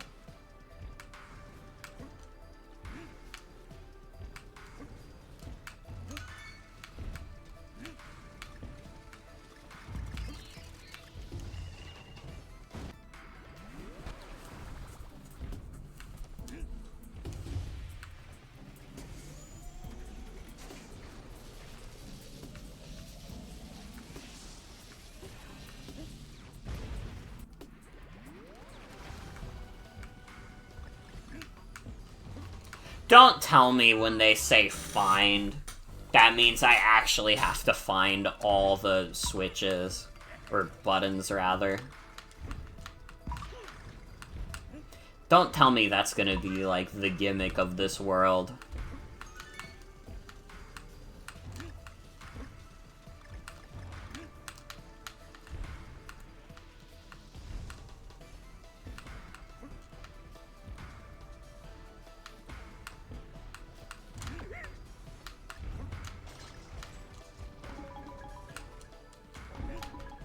Oh, fuck.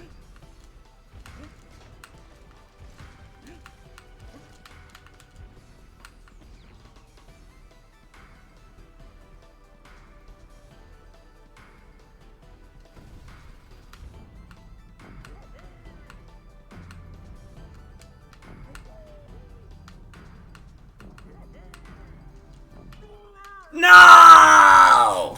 No! Oh, brother. Oh, dude, I want to be done with this level. Because if I finish this level in like 10 minutes and I find out, oh, you didn't press all the red buttons, silly, and like that makes me not get to the boss, I'm gonna be really mad. So don't do this to me right now, game, because you're already on thin fucking ice. You're already like one step away from pissing me the fuck off. Dude, genuinely, if I get out of this level and it tells me you do need to press all the buttons, we're ending the stream and I'm finishing the game another day.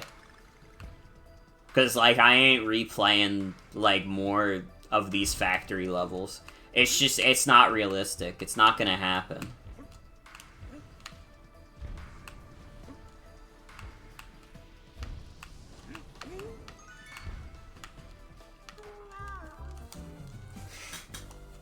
Like, fucking A, dude! I don't like this level! I don't like it. I'm mad. I don't like it no more. But I might also be getting impatient. I might be getting fucking impatient, but, sorry, I'm being immature.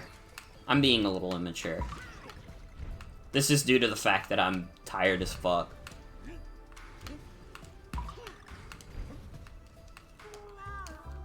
I don't know, maybe I should cut my losses and, even if this isn't the end, just end the stream. Because I feel like I cannot be doing this hard-ass shit if I'm, like, going stir-crazy.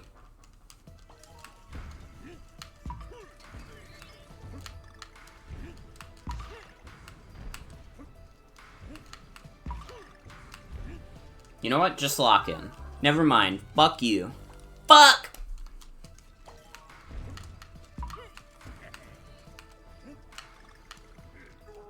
Oh my fucking god, dude.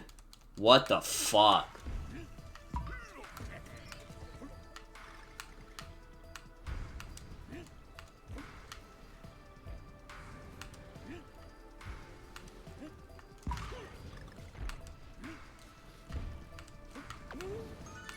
You fucking asshole.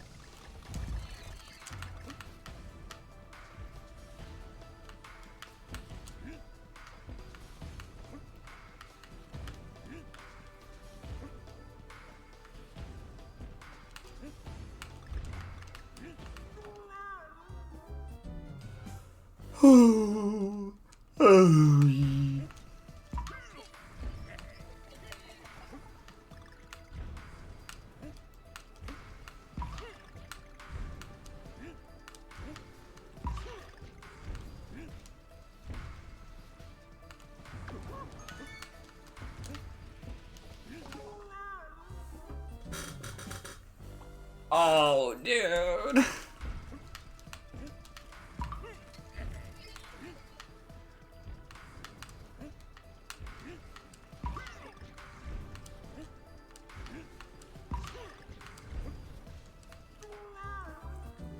This is comical at this point. I'm like, it's like, it looks like I'm doing it on purpose, but I swear to God, I'm not. I'm just actually that tired.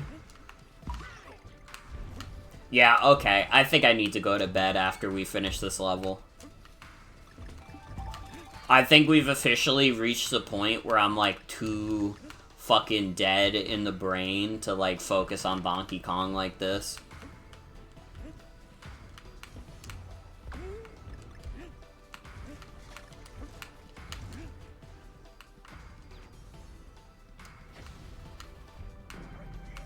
We made it here again.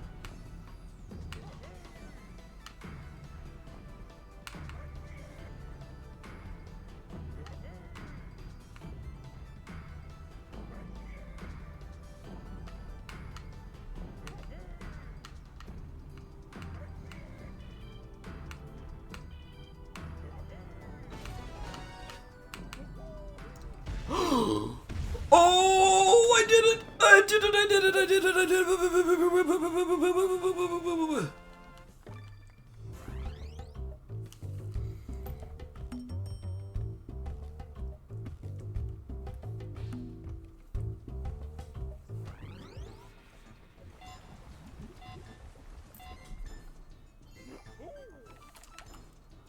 Oh my god, you do have to find all the buttons. Jesus Christ. Yeah, we're not finishing this tonight.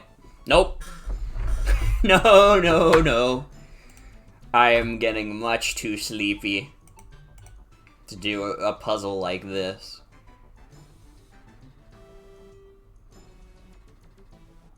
Well, everybody, I hope you enjoyed Donkey Kong Country Returns for the night. I need to sleep soon, I think. You know what, though? We made good progress. We don't have much left. I think I'm just gonna try and beat this game tomorrow. And that might be all I do, because after that, I have to be up for, like, a 10 a.m. shift. So I might be, like... I don't know. I don't know if we're gonna have time for Fortnite. I want to stream Fortnite soon, though. That is something I would like to do. We'll see, though. We will see. Hey, you're not supposed to play yet, motherfucker. Well, that's gonna be it for tonight's stream. I want to thank you all for coming. Hope you have a good night and take care. I'll be back tomorrow, probably. Unless, like, work is really bad. I don't know, work was pretty bad today, but I still streamed, so it's fine. I'll be back tomorrow with the end of DKC Returns. I will see you all then. Have a good night, everybody. Take care. Oh, fuck. No raid tonight. I checked already. I don't think anybody I know is streaming right now. Goodbye. There, don't smile because it happened. Cry because it's over!